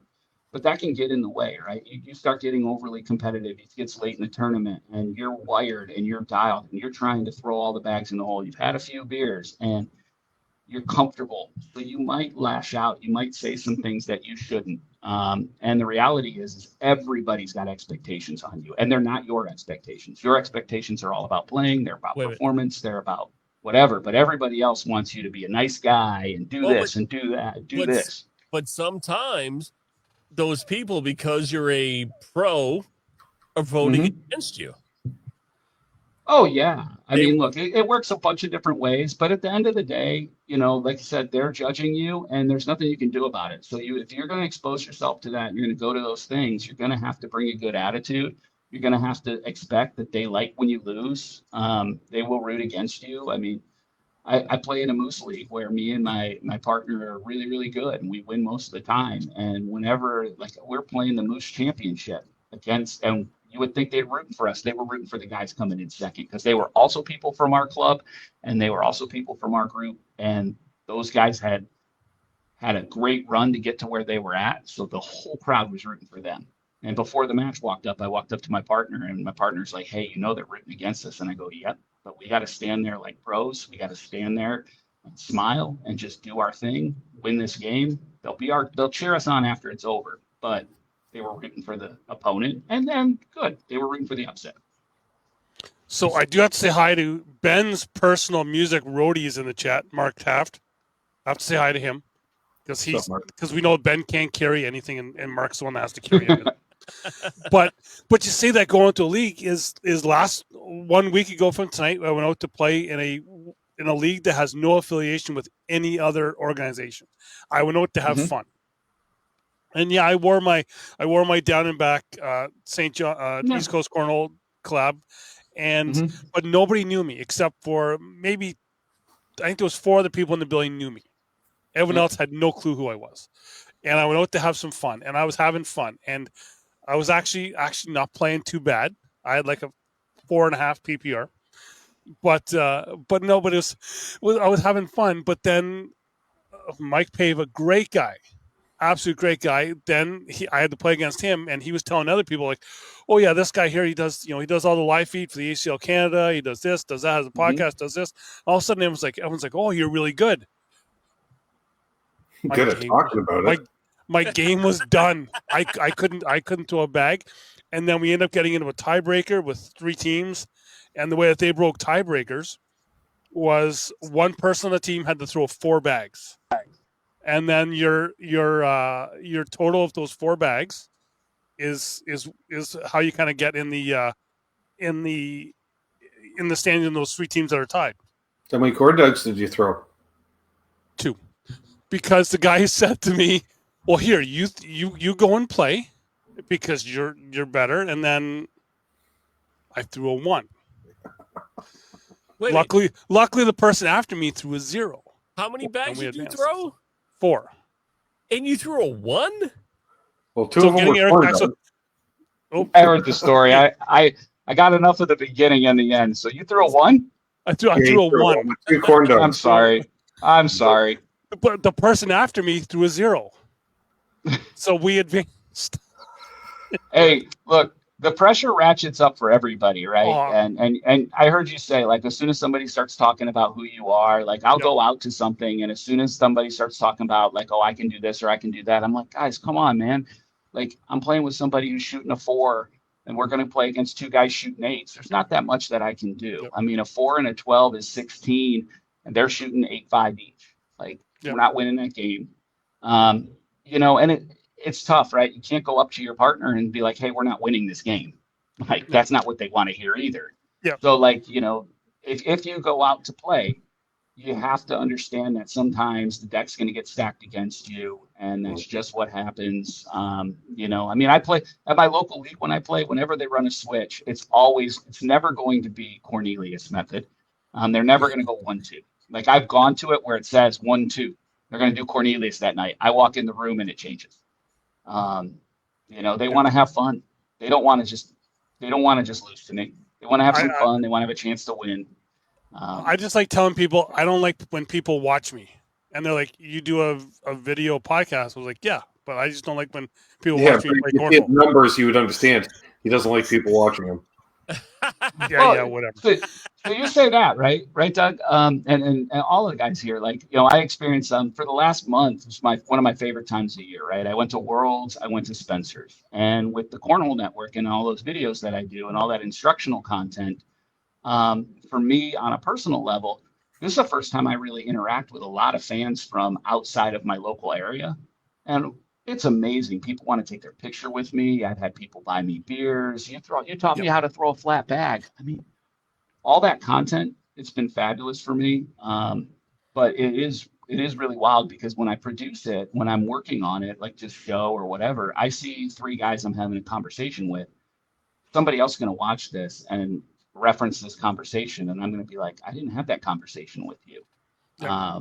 But it's a podcast. I am having a conversation with anyone who listens. And, so, that's kind of wild to understand. But at the same time, I think it's one of the great things about this sport and about where this sport is that you can impact quite a few people, and then you'll actually interact with them in real life. Like, if you go to these big events like Worlds, if you're a player, one of my favorite players, and 2 of them actually are Damon Dennis and Frank Modlin, both of whom are fantastic individuals. And when people see them, they recognize them from TV, they come up. And I mean, I played a game with Frank one time. It mattered to me. It was a stack bracket game at Worlds. I was trying to, requalify. I did.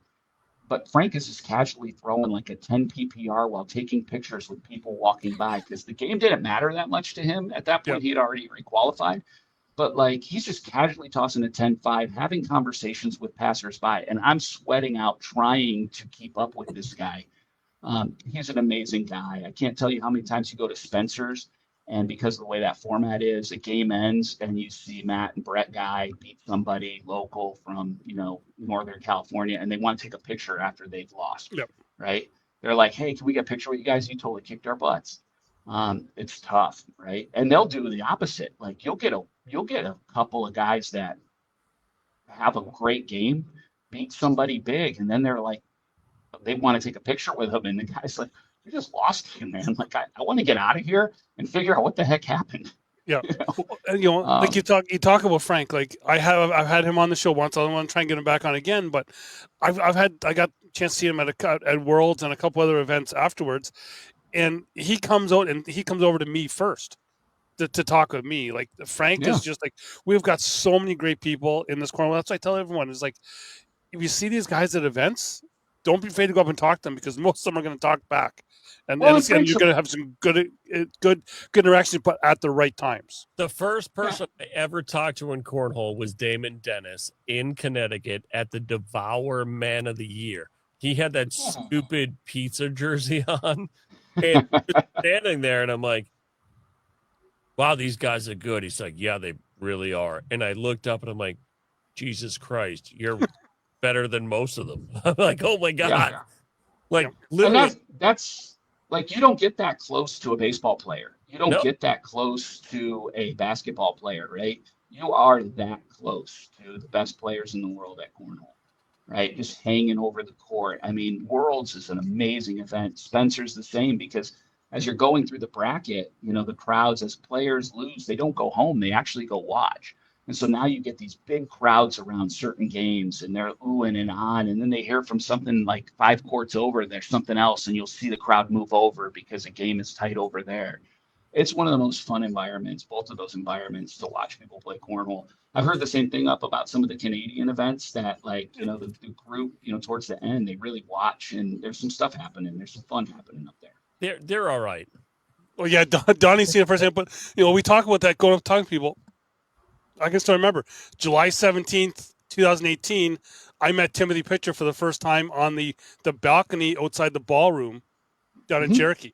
Like that, I remember that interaction because I was sitting over there, and all of a sudden it's just him and I out there, and he was like, "Oh, where?" Like he started talking with me, like, "Where are you from?" I told him from Canada, and then he wanted to know everything about cornhole in Canada. It wasn't much at the time, but if you're on fucking Team Canada, Doug, it wasn't. Days. But no, but it's still There's like 3 people. Yeah. We had 6. Hey, I'll just say this. Canadian cornhole has come a long way, especially since the first podcast that I've done with you guys. I met some of your guys that were down at Worlds. What's that guy's name? It's a very French-sounding name. He's the one who's not pro, who was like on fire. So he is a pro this year. It would be Simone Dallaire this year. Yes, he was not a pro in 25. Going into 26, he became a pro. Right? He was playing with. I think he was playing with Peter Gunn. Peter, I know. He also stuck into the Armed Forces tournament and caused some controversy because they beat everybody. Yeah, that's what I'm saying is now all of a sudden you put a guy like that into a tournament and he can win it, right? When was the last time you saw a Canadian do something like that? Right? Well, like big ups to him, right? Now I know that tournament isn't necessarily loaded with the very best talent in cornhole in America, but the top guys in that tournament are top guys. They're capable. Some of them are pros or capable of becoming pros. And so for Simone to go in there and be able to compete with those players and win, that definitely sends a message that the Canadian players as a whole are a lot better. But even take Canada out of it. Like, when did you ever see somebody come in and just cakewalk through a tournament like that, right? Like, literally, he was beating some well-known players and, like, kicking ass and taking names, right? Yep. I mean, I think the last time I saw that, Doug, was Kingsbury in Up in Niagara. In Niagara. Niagara. Well, we also seen it once in Erie with Dion Kuza, that he had taken down like a Mike Hoffman, Sarah Cassidy, and I forget who else. But yeah, he had a nice run that day. Yep. Yeah, but you don't see that many cakewalks through where there's beating up other people. No. Yeah, I'm just saying. Run, Doug. Okay. I just realized what time it was. Yep. Thank you, Happy Ben. 6 years. Well, it's all because of you. Don't blame me. Jesus. Blame him. Ben, I blame you. I blame. It's all your fault. I love the pointing and stuff. It's very Brady Bunch. I think it's cool. Yeah. I'm not new at this. He ripped me off. But yeah. Again, Doug, actually all the best on 6 years. No, it's been quite we'll be talking again, and I'll invade your show with Cornhole talk and music. Yeah, I gotta have you on again soon anyway. So yeah, for sure. Peace, folks. Okay, see ya. Thanks. Yeah, I just think you guys have had such great growth up there, right? Some of the pros, the ones who came to the U.S. and competed with the U.S., that experience only helped them grow the overall game in Canada. Yeah. And it's really cool to see that Canada's catching up. They're definitely competitive with, the bulk of the American players, if not the top end of things yet, but they're going to get there, And I think this year going over to Croatia, I think this may be one of Canada's best years of possibly. Look, when we finished second last year, I think there's a chance of even winning this year because people we have going over are no slouches. Who? Derek who? Well, yeah, there's Derek Barrett. There's Craig Halford, who, man, he's like I call him the Iceman because he just got like this death stare, and he can hit airmails like clutch shots. So last year, Canada came in a very close second. This year, I think they can make a run. Oh yeah, because we have who'd America send? Anybody? Last year, America sent a pretty stacked team. It was a bit dream team like. So it's some guy called Hisner. With his partner Birchfield. Well, Derek Barrett has defeated Trey Birchfield this year. In Calgary. Miranda Coy. Yep. And Gina Ramirez. Yep. She might be a bit tough. I'm going to say right now, she is probably the toughest person on the team right now because, Eric, you saw her throw at Spencer's with Cheyenne.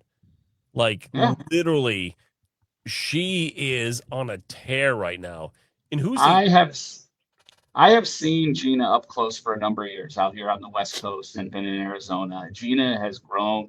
One of the things that you guys mentioned, right? You said somebody beat Trey. You talk about Gina. Like some of these players have chips now, right? Out at Spencer's, we played the Gores. That was our final game.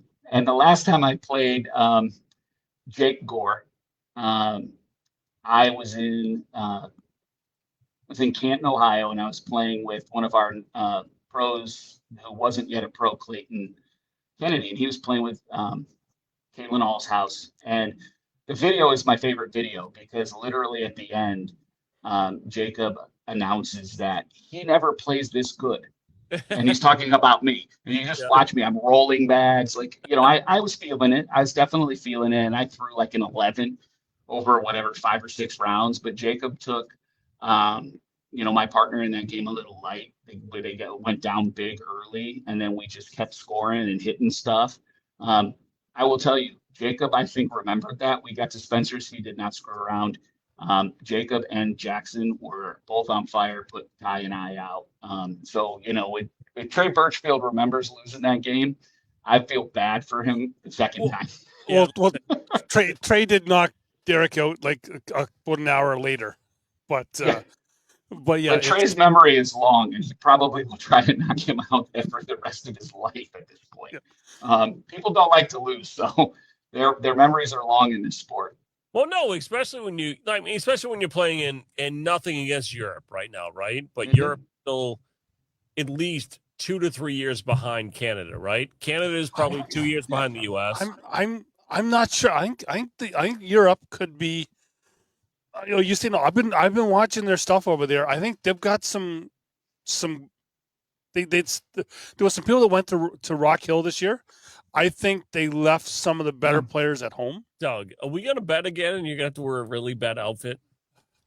I'm not saying Canada's not going to be there, but I think Europe is going to show out again. Are you going to be in the Wingn'It chicken costume? Oh, I'll wear that. They're a sponsor. I'll do anything like that. Listen, I will tell you, I think I know where Doug's coming from, which is when you're just trying to find a handful of really good players and you're just saying, hey, I'll take the 10 best from the US and the 10 best from Canada. That bar is closer than it's ever been. And the ability for them to pull off a couple of upsets is probably there at this point. The depth of Canada and the depth of the US, like the 50th best player in each country, that's a wider margin. Well, but when you look at it right now too, Eric, most of these players, some of the players still have day jobs, right? So they just can't break away. So you might not get the top 20. You might get someone in the top 50. You know what I mean? It makes it harder. That's kind of what happens. That's why I asked who's going from the US, right? So you start looking at it's the off season. Who's going to make that trip overseas to play, right? Who are the bottom teams for that group, right? Are they dipping down and getting, the Tornado and Ruben Snyder, who are fantastic players and ex-pros. But, if Europe has their actual 10 best players and Canada sends over 4 of their 10 best and the other 6 are from their next 20, it might be closer than you think. When you start to do stuff like that, right? I honestly think that the first year of this event, that was in Paris, I think some people may have taken some other teams a little lightly. Don't really want to say that Canada did, but I think they possibly could have, because I'd even said going in that I thought it was USA, France, and then Germany would have been in there, and it ended up being USA, France, and then Canada and Germany were tied for third because they didn't do a third place game. But no, I think Europe has really come a long way. Are you being moved?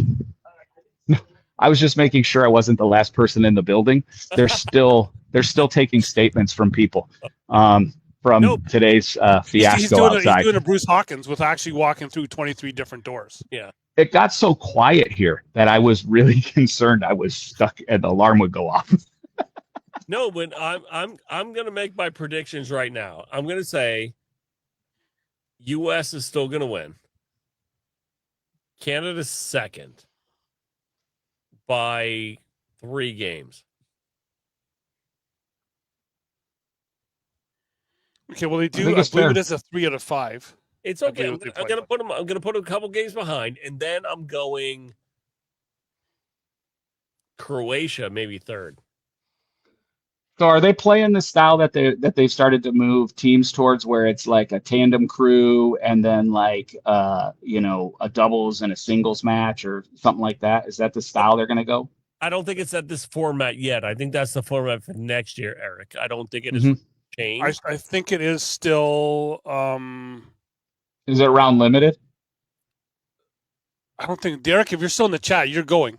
I think it's more of the format we had maybe a year or 2 ago for teams. I don't think it's caught up that much. I think it's like the doubles, singles, crew cup. Best of 7. Best of 7, yeah. Okay.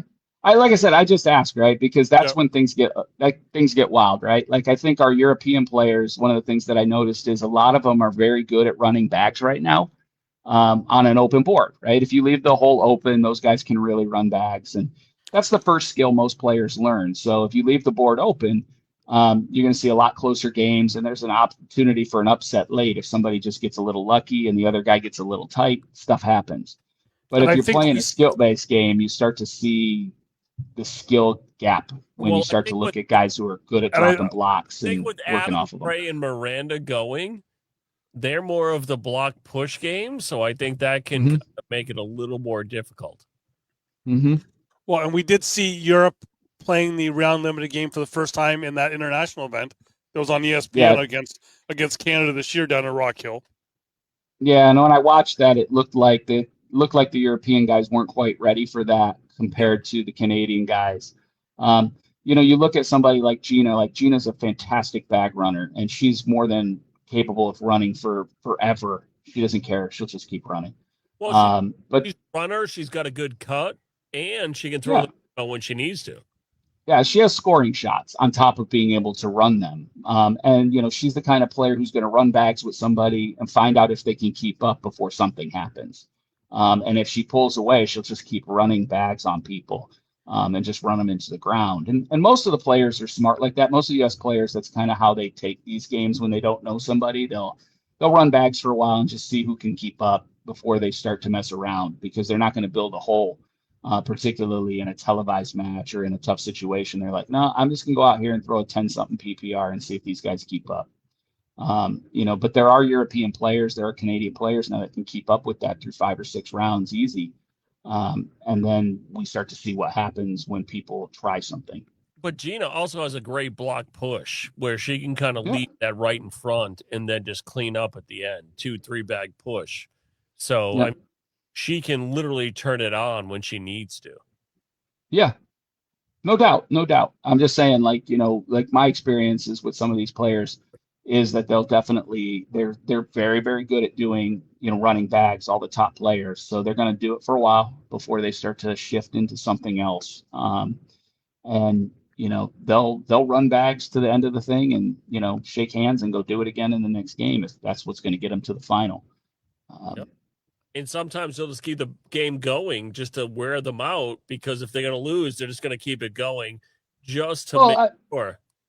Take a look at like what happened at Spencer's, right? I mean, I was in those Spencer's finals games. I was sitting courtside, and man, I'll be honest, for me, it was a little bit boring and I was enjoying, Sean Latham's like, hey, it's 2-4 in round 700. We were 10, 11 rounds in, and it was close, but those games changed the longer they played. They got to round 20, 25, 30, and it was like, man, now they're scoring in every round. There was no scoring early. I mean, these guys were so dialed and running bags with each other and just going in until largely fatigue and tightness started to rear at the end, right? Somebody slide one and it didn't go in. They weren't intending to block, but now there's a block on the board. And how people responded and worked off of that was, the challenge, right? Because now they're fatigued. They've been standing there for, half an hour, 40 minutes, an hour. Some of these games start to go. So, you can really wear somebody down. That's also why I like Round Limited, because as a broadcaster, that's what I like. I like Round Limited too. Like you said, like the more I thought about it, the more I like Round Limited, because the players with the most varied skills, the ability to block, to shoot, all of that stuff starts to come to an advantage. If you're just a bag runner and you get down 2 or 4, if you can't block, the other guy can run bags too at this level. So, getting back into the game, it can be troublesome for somebody who doesn't possess all of the shots, right? Well, bag running does not make great TV. No, it does. It's boring. It's not that great live either. Yeah, sorry. No, because you're sitting there and just watching it. The block kind of push, block cut is really where the game needs to kind of go to, because that's what's going to makes it interesting. When you see some of these people like cutting over 2 bags and flopping in, it's way more exciting for people at home. It's way more exciting for people watching the game. The other side of it too is that like the best players in the world, there are less of them now that are just pure bag runners, right? They can block, they can shoot, they've got 3 or 4 different scoring shots, they can cut around something. What's amazing about them is they also hit those shots at such a high percentage that when they appear in a game, they have no hesitation. They're backside airmail. They're hitting a coin slot roll. Like, they are looking to score when it's time to score, and they're burst in it and they're consistent at it. And it's really exciting to watch the best players in the world pull off shots that you and I might pull off once out of every 100 shots. They're pulling it off at 50, 60, 80%. I laugh about that because Simone Dallaire, we'll go back with him, was just a bag runner up until our open in Calgary, where I was sitting having a conversation with Trey and Logan, who were partnered up for that, with Trey Birchfield, Logan Chamberlain were partnered up in Calgary. And as I'm talking to him, Simone Dallaire walks up and he says to Logan, do you have a special grip with your roll bag? And Logan's like, no, I just throw it. And he showed him how to throw a roll bag. Simone never stopped. And all of a sudden, he was showing some other people. And then now we've got a ton of roll baggers up here. So it's all, Did you guys see Ethan Walker was showing that guy how to throw a roll bag before Spencer's at Shamar's house? Did you see the video that Matt Guy put out of shooting roll bags at practice? If you give Matt Guy a roll bag now to go with his airmail and he gets reasonably consistent with it, he's going to become a very difficult player to play. Well, but if you give Matt Guy a roll bag with the rest of his game, that's what I'm saying. Game over. Yeah. Like, he has so many different shots he can pull out at any different time between the stand or the step and what you like. I'm just saying situationally, if you give him a roll that he can hit at like a 40% clip and he starts getting in a tight game where somebody's blocking on him and he just starts flopping up on the top of stuff, getting it onto the back of the hole. I mean, they're not all going in, but it's more consistent than if he misses an airmail, right? So now it changes the game and he starts to really muddy up the board a little bit and gets out of a round with a 6-4, 2-1 or the other instead of a big shooting round in a mess. Matt Guy's going to become a very hard player to play. Matt Guy will be one of the top players in the world if he can create that laundry basket, right? Those bags that are kind of hanging over the hole and not get your bag through it. Like, that's going to bring him back. And I'm saying he's not out of the top 20. Well, bring him in the top 5.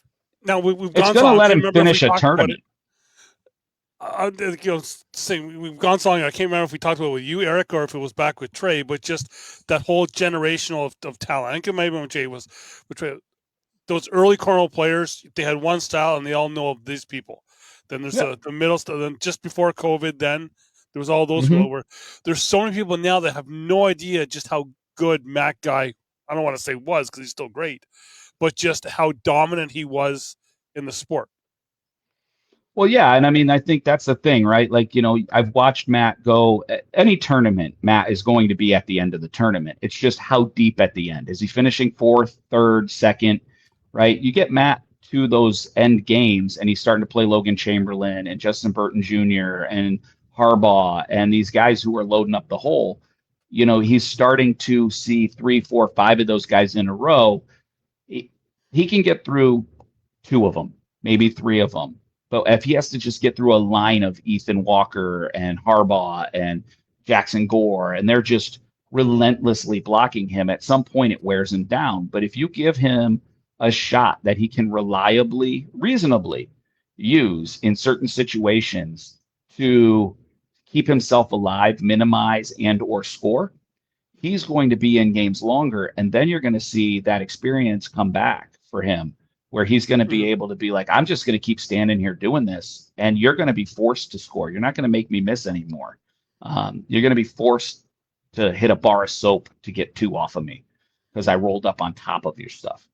And it's just going to make him that much more dangerous, and he's going to maybe finish a couple more tournaments because he's got that, he's got that answer to certain situations. Yeah, I still laugh. When I talk with Jamie Cowan about his first time on a live feed down at Worlds down in Cherokee was he had to play against Eddie Grindersleeve, who was still he just happened to fly in from Texas at the time. We were playing in the WCO event there. But when Jamie Cowan stepped up the board, Matt Guy was already warming up at that board, not playing there. He was just throwing bags. And Jamie kind of you could see Jamie kind of gingerly go up to him and just like tap on his shoulder, like, Mr. Guy, I've got to play on here. Can I just play on here? Because there was just that much respect for Matt, right? Yeah, and I mean, you're seeing that. You see that in tournaments, where, a lesser player or a newer player, somebody who knows somebody, is already in their own head to talk to somebody who's got history, right? Who's got wins, who's accomplished something, right?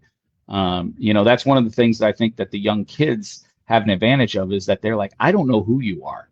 right? Like I show up at this court, I'm going to try to win this tournament. I don't know. I mean, look, when Cash Chamness goes up to the court to play, Mark Richards at Worlds this year and runs 50 rounds with him. I mean, Cash is like what, 9 years old? He was 6 the last time that Mark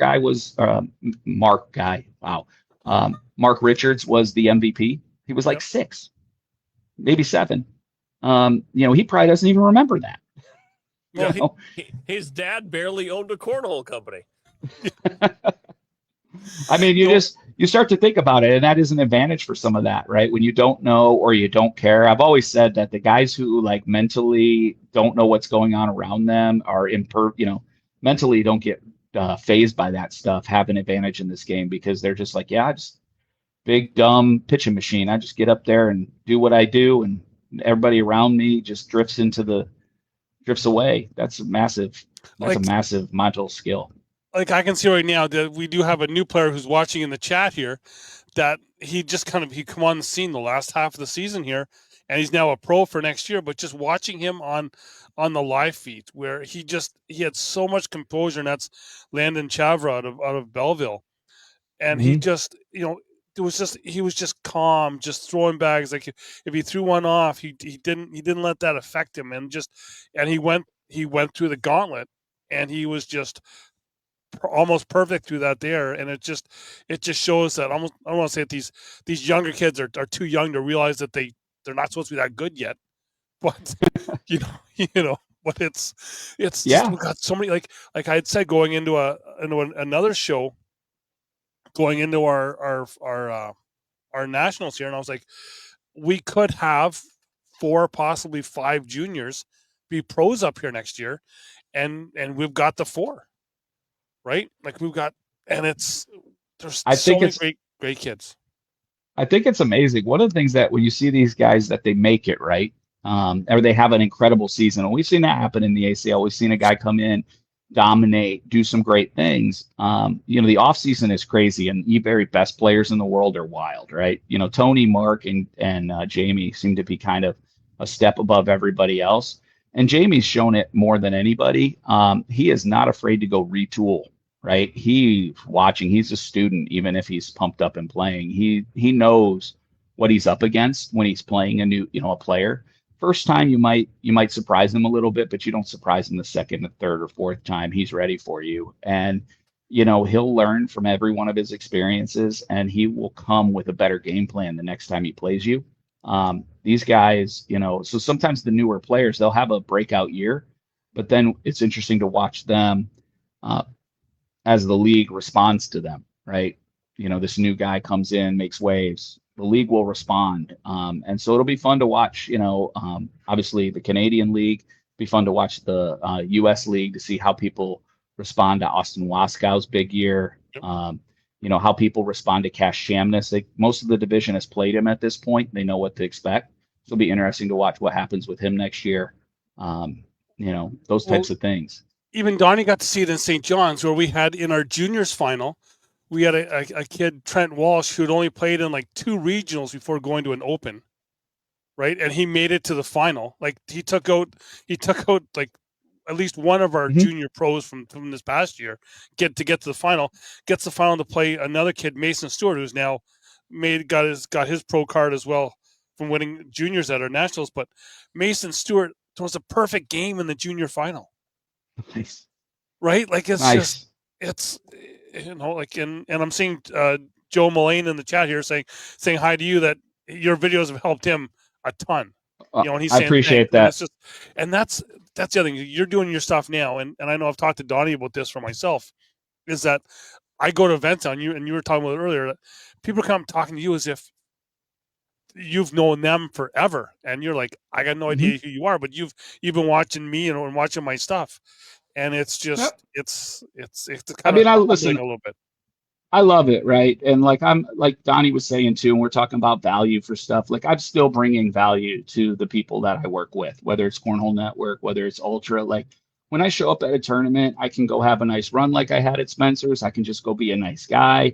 I can shake hands. Like, I continue to try to push the sport forward in a positive way. The Cornhole Network being one of the primary ways that I can give back. to the average type of player or the new type of player. And so, when you were talking about Donny and what he does with the podcast or what he does with his live streaming with Titan, what you do, Doug, like there's a reason some of these guys can get some sponsorship and they can, get some results, and because they make an impact, right? They make an impact around them and they're positive for the brands and people that they work with, right? And ultimately that's what the next generation has to learn to understand. Yep. Yeah, and it's just it's just fun. And the other thing I have to kind of go out because we touched on it your first time on the podcast with me was that if people may recognize you from other things, is that most people watching, if you have young kids, Eric's been involved in your life. You don't know it, but Eric has been. So he's also you've been on Monster Garage. Yes, you're Monster involved with that Garage, show, right? I did cool episode of that. That was fun. And then the reason why if you've got young kids, he's already been in your life because he designed some of the vehicles for Paw Patrol. Yeah. If you have Hot Wheels cars, if you've got kids under the age of 25, and you've got, especially young kids in the last 10 years that are like 10 and under, I helped create Paw Patrol, with Spin Master Canadian company, spent a lot of time up there. And the Hot Wheels, the Paw Patrol, there's been a variety of other toys in there, but, my dreams came true doing that stuff. So it's been kind of fun. Like, theoretically, I also became a professional athlete. So all these things that you dreamt about when you were 7, I've managed to do most of them in some way. So you are in the Diecast Hall of Fame as well.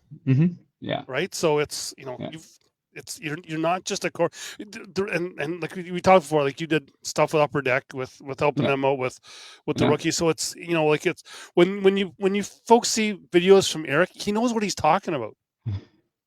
I like to think so. But a shout out to Alec Weinstein. He's the original brains behind Cornhole Network. He started it during COVID. He was a player. He actually lived less than a mile from my house. I didn't even know him. He started doing some videos locally. We ran into each other. We had a good conversation. He did a feature on me. And my videos have been the ones people respond to the best. For whatever reason, the way that I talk, the way that I deliver is good. But I give Alec a ton of credit because he'll ask me a question. I'll give him a response. He'll ask that same question a different way because he's looking for a response that maybe is a little more appropriate for a new player. Right? That's why so many of the videos are about throwing flat bags, because it's the most basic skill, the most basic technique. So in hooking players in as a new player who's going to a barbecue, a company picnic, who just wants to, watch a couple videos, get decent at cornhole real quick, the Cornhole Network offers those types of that type of content in a lot of different ways, right? We're breaking down other professional shots now, so you can see how this guy does it or how that guy does it. So you can kind of take elements of that. And Alec is so good at getting me to explain it in a way that's tight. He makes me sound really great. He tightens up everything I have to say and all my babbling into digestible content that fans love. So shout out to Alec. I laugh with Dion Kuza and his brother Keith. We joke about it all the time because we talk about how, and I shared it today, that it's almost got 14,000 views, but I've got a throwing tip video out there, and Keith, Dion's brother's like, "You have a throwing tip video?" And I was like, "Yeah," and he's like, "You have like a 4.5 PPR. How do you have a throwing tip video?" I was like, "I know how to do it. I just can't do it." Yeah. Right. So yeah, I mean, it's reasonably easy. Like when people ask me when I'm breaking down somebody's throw and I'm throwing, opposite foot forward, or I'm using a step throw. One of the other things that I've learned, and I try to tell people about when I do Cornhole Network, and I trust Alec immensely, his blooper reel must be crazy because there's a million times I've missed the board and I haven't made the 4-bagger. Like, we'll laugh while we're shooting it because it's like, hey, can you just make a 4-bagger? I want to finish on a 4-bagger. And it's like, man, 5 rounds go by before I can shoot a 4-bagger because I'm doing it with somebody else's throwing technique. It's hilarious. But, as you're breaking something down, you only have to execute it once or twice and get a good shot of it. The thing I always tell people is I can tell you how to throw. I just can't throw it, right? I can tell you what's supposed to happen. I just might not be able to make that bag work. And with those videos, we're all not Matt Guy and do everything in one take. and all those airmails that he Yeah. threw. Like I've got one, and I know Matt Pyle has called me out many times on it on TikTok. I did a thing because I've got my ACL airmail ones that I was wearing, Mhm. and I kind of did everything with That's the what's only on the pair screen. they sold. I've got two. I've got two pairs. I've talked to Stacy about that, and Stacy's like, "Really, you've got those?" But but I did a video with doing like the airmail, the 4-bagger, and on my 4-bagger, Matt's called me out many times on it because he's like, "Yeah, you threw a 4-bagger, but you've always got 3 bags in your hand." I was like, "You and Tornado, only two that own those sneakers." That is awesome that he called you out on. He watched it so precisely to know that you had edited 4 different shots together while you were holding multiple bags each time. You were never holding the last one. That's hilarious. Let's just say it took a while. I mean, I had a player like we did a little spot in our last video where we were showing some strategy stuff, right? We had talked to Tony Smith and he was just talking about staying up the middle, and I played kind of around against myself. I threw 8 bags, right? And I was throwing them one at a time. But somebody called out that I should have stepped back and forth across the board. And I'm like, that's not like, if you're focused on that, you didn't get the point of the lesson. It doesn't really matter. I'm talking about, hey, the bag's set up this way. I throw this. It does or doesn't go in the hole. What is the next shot? Like building your game off of it. It doesn't really matter what side I stood on to give that lesson, or the fact that I threw all 8 bags from one side. It was more about like, hey, this is the shot in this moment. This is why this is the shot, because over time your opponent's going to do some dumb stuff. But they got fixated on all that stuff. Cornhole players are weird like that. They will get fixated on things that the rest of us might not notice. And good for them, right? That's potentially the difference between winning and losing over a long match. I still have a chuckle at some people that prefer, they say, oh, I like throwing on the right side. In a singles game, I'm like, yeah, but you're going to be throwing from both sides anyway. It doesn't really matter if it's throwing on the right side at the start. Right, but it was funny. It was funny. Just to circle it back, I don't have it too much more time, but Donny saw us switch sides in our Spencer match. We first got there, started to warm up. We walked up, and Ty retired kind of mid-season, and I'd been retired for a year, so I hadn't played a lot of pro level players, right? So seeing them in the bracket, walking up, we kind of just started to throw, and then we realized Ty comes down and he talks to me. He's like, "Hey, you've been thrown into the wind. We should really switch." So we go down and we spin them, and Jimmy says to me, he's like, "I don't know why you spun. You could have just come down here." And I was like, "Yeah, but I want to throw inside arm into the wind." And he goes, "Man, you want it all." And I go, "It's worth the spin." Right. And we won the spin. So it definitely was worth it to spin it. I mean, I would have still thrown outside arm from that position, but why not try to spin for what I wanted? Now it was doubles and I wasn't going to have to walk, but Doug, it was literally like 10 minutes into the game. And literally they're like switching sides. I'm like, WTF is going on right now? It was the slowest. We totally were 2 old men just trying to figure out what we were going to do. They were like 72 down and backs just to figure it out. But hey, just so you guys know, I mean, Ty and I looked at it, and when we decided to play together, we're like, we could win this whole thing or we could go 0-2. And we looked at that bracket, we were like, if we can get past Jimmy and Ian, the way these brackets at Spencer's are laid out and the way that they do a kind of a blind seeding, we're like, we don't know any of the other names on the other side of this quadrant. We can get a run if we can get past Jimmy and Ian. And we never saw them again, right? We never, we were lucky enough to get deep enough before we saw Logan and Justin. And we gave them a heck of a game. You had a great bracket where you could make a deep run without running into any of the killers. Yeah, the killers were on the other side from us, and we really just had that one game, and it just turned out it was the first game. And that switch in direction, some of those things that we did, maybe they took us a little light.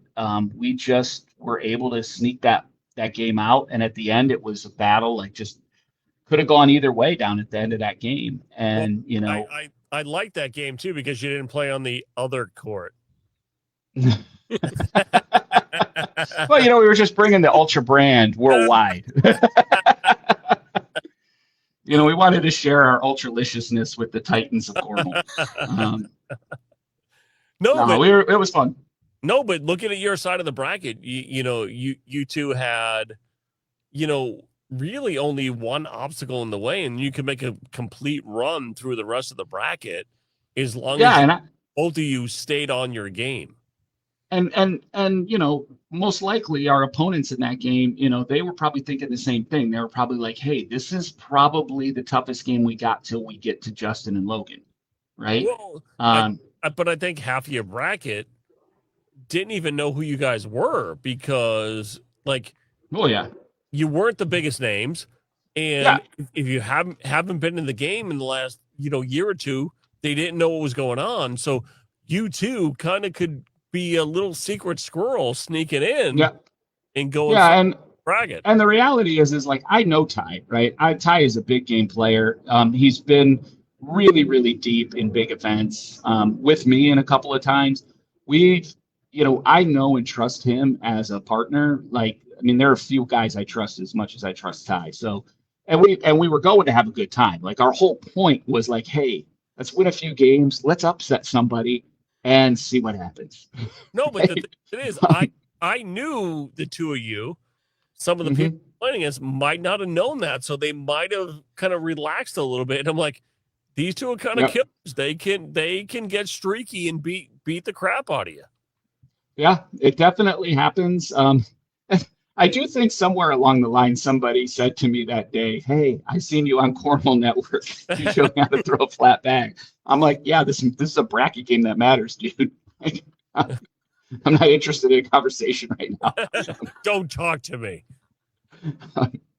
I'm not the like, when I play, you watched. I'm pretty dialed in, right? I don't spend a lot of time talking to my opponent. I'm not smiling. I mean, you're playing Jimmy Humans. I mean, like, you better bring everything you got.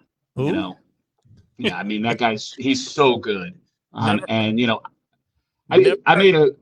never heard of that guy from New Jersey. Ty even noticed it. I made a quick adjustment before I played Jimmy because I played with him enough to know that he is a very precise and measured thrower.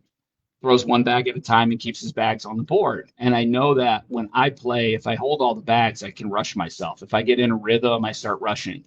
And so when I play players that are like Jimmy, locally, I used to play Tyler Parrott a lot, and he's like the human rain delay. When you're playing a player like that, I will put my bags down and throw one at a time and get into that mental mindset of like not setting up until I step to the line. So you'll see me step off between each bag to pick up, and it changes my whole cadence, but I can do it. And I walked into that game going, I am not going to get into a race with Jimmy and then slow down and pick up. And he's better at it than me. I'm not going to do that. I'm just going to play my pace the whole game. So Jim, I was lucky. I would equate Jimmy Humans to, if you watch Street Outlaws, JJ the Boss. Chase is right, because a lot of players that play against Jimmy want to just keep on his pace and keep going bag for bag for bag, right? But I think Jimmy's best bag he has in his arsenal is that left to right cut, because he's a right-handed thrower and he can come across his body and make that bag work back into the hole. And you try to block him and he's like, yeah, that's cute. And he'll just come right around. Well, and like, I didn't waste time doing any of that in that game. Obviously, the elements play a factor into it. So throwing cut shots, I had a shot where I threw a little too much cut to win the game, and I cut into the pile, and I only got 2 and whatevs. But, when you start putting any cut on that bag in that wind, it gets affected. And we saw a couple of bags from all 4 of us in that game that the wind kind of took a little bit on us. I think Ty and I were fortunate to have a few less, and that was probably the difference. Well, the thing with the cut, though, you're putting a little more power into kind of making that bag try to work, right? That wind, there was a couple times throughout those matches where that wind was kind of like a 10 to 15 mile an hour gust. Yeah. It can move it 3 to 4 inches. So if you're trying to cut it this way and the wind catches it, when that bag is flat on its side, it's going to push it way out that way, and you're just not going near the hole. Yeah. And, like, there were so much of that I took from that game. In that one bag at a time, I was able to kind of feel the wind and go, okay, take a breath. Like, it's blowing a little bit. You have plenty of time. Nobody's going to call time on you for taking an extra second or two before you throw this bag. see if the wind will die down, make a quality throw. There were a couple of times I saw bags on my side that were like first or second bag misses, and it was an opportunity for me to just get two if I would just run those bags, and I got those points, and that makes a difference over a long game, right? I tell players all the time, strategically, you can't take points off the board. So if you're going backside airmail for 3 versus landing it on for 1, you're 1 point closer to 21. If you miss that airmail, bounce something in, like sometimes it's just best to give your partner first bag and take a point. Well, but if you get that bounce kick, it's just not worth it, right? Mm-hmm. Sometimes easier just to give bags back. Yeah. And that's what I think newer players don't get. Yep. And, that pace of stuff. And if you watch the best players in the world, and it's not just Jimmy, I mean, Jimmy's really, really good. Most of the best players in the world are shooting 1 bag at a time.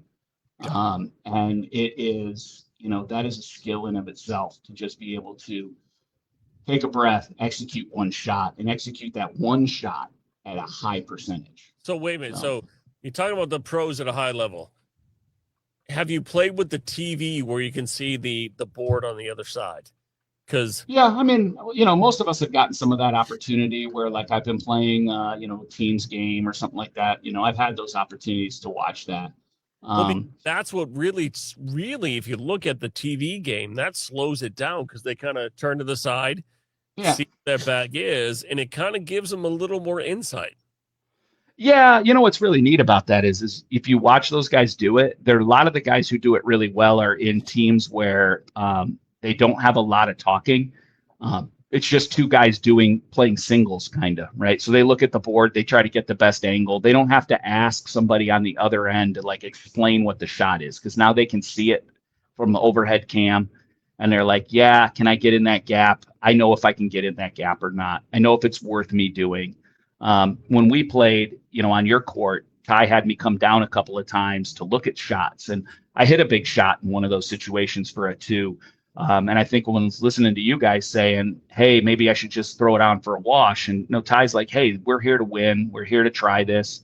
Worst we're going to get out of this is a wash if you clip it, let's see what's possible. And that's what we were talking about, because if you had clipped it a little bit, you might have kicked some bags in and it could wash. Dropping it on the board would have been, plus positive for you, bags back. That's what we as commentators kind of look at sometimes, right? Do you risk it, or do you just try, are you trying to get plus positive, or are you just trying to like stay, status quo? Yeah, and sometimes too, like I think in like our case with Ty's a little bit of a gunslinger. He likes to shoot a little bit. He likes me to try to score, try to shoot. And so, it also, if we start to pick up a couple of points, it'll put pressure on guys who theoretically think they're supposed to beat us, right? From whatever ranking 2 years ago, somebody's like, hey, these guys are not as good as us. We should probably beat them. Well, now all of a sudden, if you're chipping out an extra 2 here and an extra 1 there, the game's a little tight late, and then, something can happen. And that's really what you're trying to do, I think, in almost any game. But when you're the underdog, if you can kind of sneak off a point here or a point there, the game gets tight and you run out of room. So, yeah. Well, that's the hard part, because, I mean, like we talked about street racing. I mean, the race comes in, right? Chases the race, right? You just trying to running bag. Sometimes you get that one that kicks left, kicks right. It makes it a little kind of finish that game off. Yep. Well, we're coming up on the 2.5 hours here. Eric, you're going to have to come back on, because I'm watching. I love talking with you guys. I want to chat. I'm watching the chat here, but I'm also seeing how many messages I'm getting coming back on Messenger saying that it's great having Eric on. So you're going to have to kind of be like, maybe we'll take some questions and have you come back on like monthly. Yeah, anytime, guys. I love it. I love talking with you guys. You guys are awesome. It's good seeing you.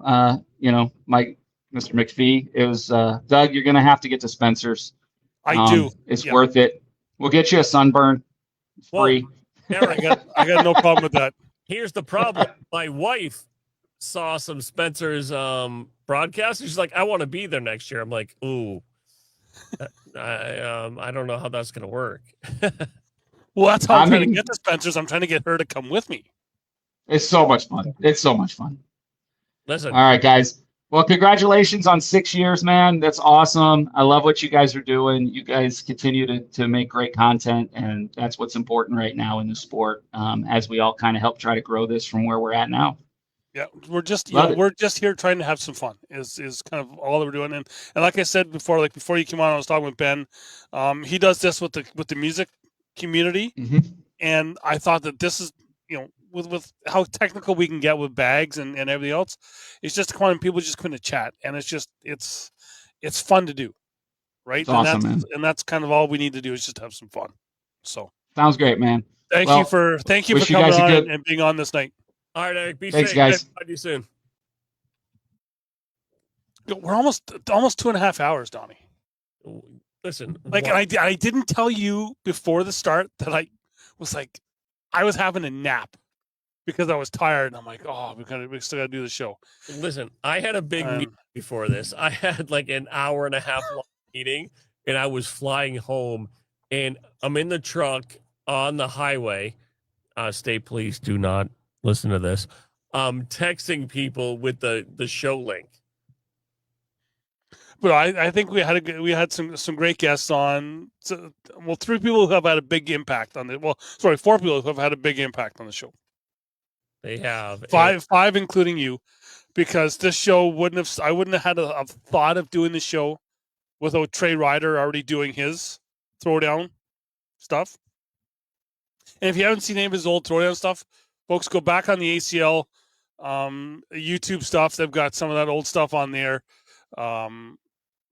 Was kind of my thing for doing a video thing with talking to people, because when he first started the throwdown, he was doing video himself. Then he would cut to just a picture of someone doing the interview, which is what I started doing. And I was like, you know what? I'm just going to do live video. Ben, for him, you know, he kind of gave me that extra push, along with Matt, to kind of do this here and kind of how we were doing. Because I talked with Ben about this, and did I want to do just a local show? And then it was like, oh, we'll do a national. I was like, you know what? Whatever. Let's go with world. And then I've had a bunch of guys from Europe on. I've had the Australian guys on. It's and we've got a collab coming on with some of the stuff in Europe. But it's cornhole is a sport that everyone can get in and just have some fun, right? And kind of that's what we're doing. And then with you and Sean, when times are down, you guys are kind of there to give me that kind of talk and to kick my butt back in the right direction, right? And Eric coming on, I'll share some of Eric's shows, because the stuff that he come on with his first one, like we did like a 2-part 3-hour show of just how to do sponsorship and your cornhole etiquette when you're at events, and we give shows to other people, because this year stuff, there's enough content to go around for everybody. I'm not saying don't go and watch these people, don't go and watch. I don't really care about that. Well, go over and check out his stuff at the Cornhole Network, because he it's like Joe said, he's helped out a lot of people, right? He has, and he's helped too. Cook comes in right at the end, cornhole etiquette. He's helped to grow the game. He has. Yeah, Cook, cornhole etiquette, yeah. Cook, I'm glad you come on, because we were talking with Spencer's, and I'm so glad that you were able to give me a throwback to circa 2021, watching the brews and reviews. Who? Yep. All right. That Corona guy is really good, by the way. All right, take us out. Got to give a show to the OG sponsor. He's not with the show anymore, but I still have to give him a show right back here. Logo down there. Matt over at Octane. See, he's had so many rebands that's like the OG logo. But Matt gave a real big push to get me going with this year's show. Same with Jamie Cowan right down there. JC Cornhole, he's been day one, even before day one, with doing the show. And he's been such a big supporter. If you're in Canada, He's even shipped some boards down the States. Go and check him out, jccornhole.com. The other guys that have come on in the last about a year and a half, East Coast Cornhole, Graham and TJ over there, they do some great stuff. Then over just down below Donny with Sierra Property Inspections over in Alberta. I get to see him hopefully in March this year. Then we've got Corn Dudes. I don't have my Corn Dudes with me here. I have his card. I have his business card right there. You have his hat. Corn Dudes. Oh, yeah, I got the hat right there. Corn Dudes hat. I would have to block this one. See? Right there. But yeah, no, go check out, because remember, hay is for horses, corn is for cornhole players. So you go get your Corn Dudes, and the guys down at 24/7 Cornhole helped a lot over the years with getting stuff going. And then there's another company that's just down below you, right there. Over. No, over the other way. There you go, right there. Oh. www.titancornholebags.com for all the best gear, boards, and bags in the game. Go to www.titancornholebags.com. Where are the pictures from the what? You only made one jersey of a Canadian. We'll send you those pictures. I've worn that on the show, Cook, a couple times. At least twice. Yeah, a couple times, yeah. And then, of course, the people who have come on here the last year and in talks of bringing them back on next year, because Kim and Glenn are great people. If you're in the St. John's, not St. John's, Bay Roberts area, if they've got the water fixed, they're dealing with fire, now they're dealing with water. They've got a fundraiser coming up at the Wingn'It in Bay Roberts to help support the firefighters. That's coming up on Saturday. Go check that out. Wait a minute, but is the one company that taught us how to do the show? Their name is What We Do. What we do every week. Because Doug, every week doing? We are just winging it, and you have to go there Wednesday nights for the $10 wings. Go and check them out. I like the Amelia. Barrett's got me on the rhinos. What? The rhinos are good. Little spicy. No, they're not. They're not that bad at all. For me, they are. He's got me on the rhinos. He's got you hooked. Yep. Because when we went there, I got the what was it? The 4 sampler platter. Yep. Oh my goodness, the wings cooked to perfection, and it took us 40 minutes to pick out flavors because there were so many. There were so many. And I've seen Cook talking about ours. Cook, we've got to talk, because there is people up here in Canada that want those jerseys. So we're going to have to talk. We got to make some Can-Am jerseys, Dougie. Some 8th bag block jerseys. Oh, Cook. If we only knew someone who made jerseys. We need a new logo. If I only knew a guy. If only knew a guy. Is that guy? I don't know. Anyway, we're almost 2.5 hours here. Everyone, just thank you so much for the 6 years. Like I said, I had no idea that anyone would want to watch me talking cornhole or anything. To see the growth of the sport over the 6 years has been just so much fun, and to be a part of it, and to bring all the live feed tournaments. Cook, that's total BS. You've got the invite. All right, Doug, just send us out. We don't want to talk to anybody. Just go have fun. And like I said, for thanks for everything over the 6 years doing it. I'll do it for at least another year. At least the next 20 minutes. At least next. For now, yeah, he's going to be playing mess later. But yeah, just thank you for supporting me and kind of being there when stuff isn't going the best. And it's just keep making this year fun. And when you go at the league night, especially if it's just a league night, don't care. Have a drink, have some fun. it's $20. Like, really, you gonna care about winning $20? Just have fun. That's it. Have fun. That's all we can do. Have fun.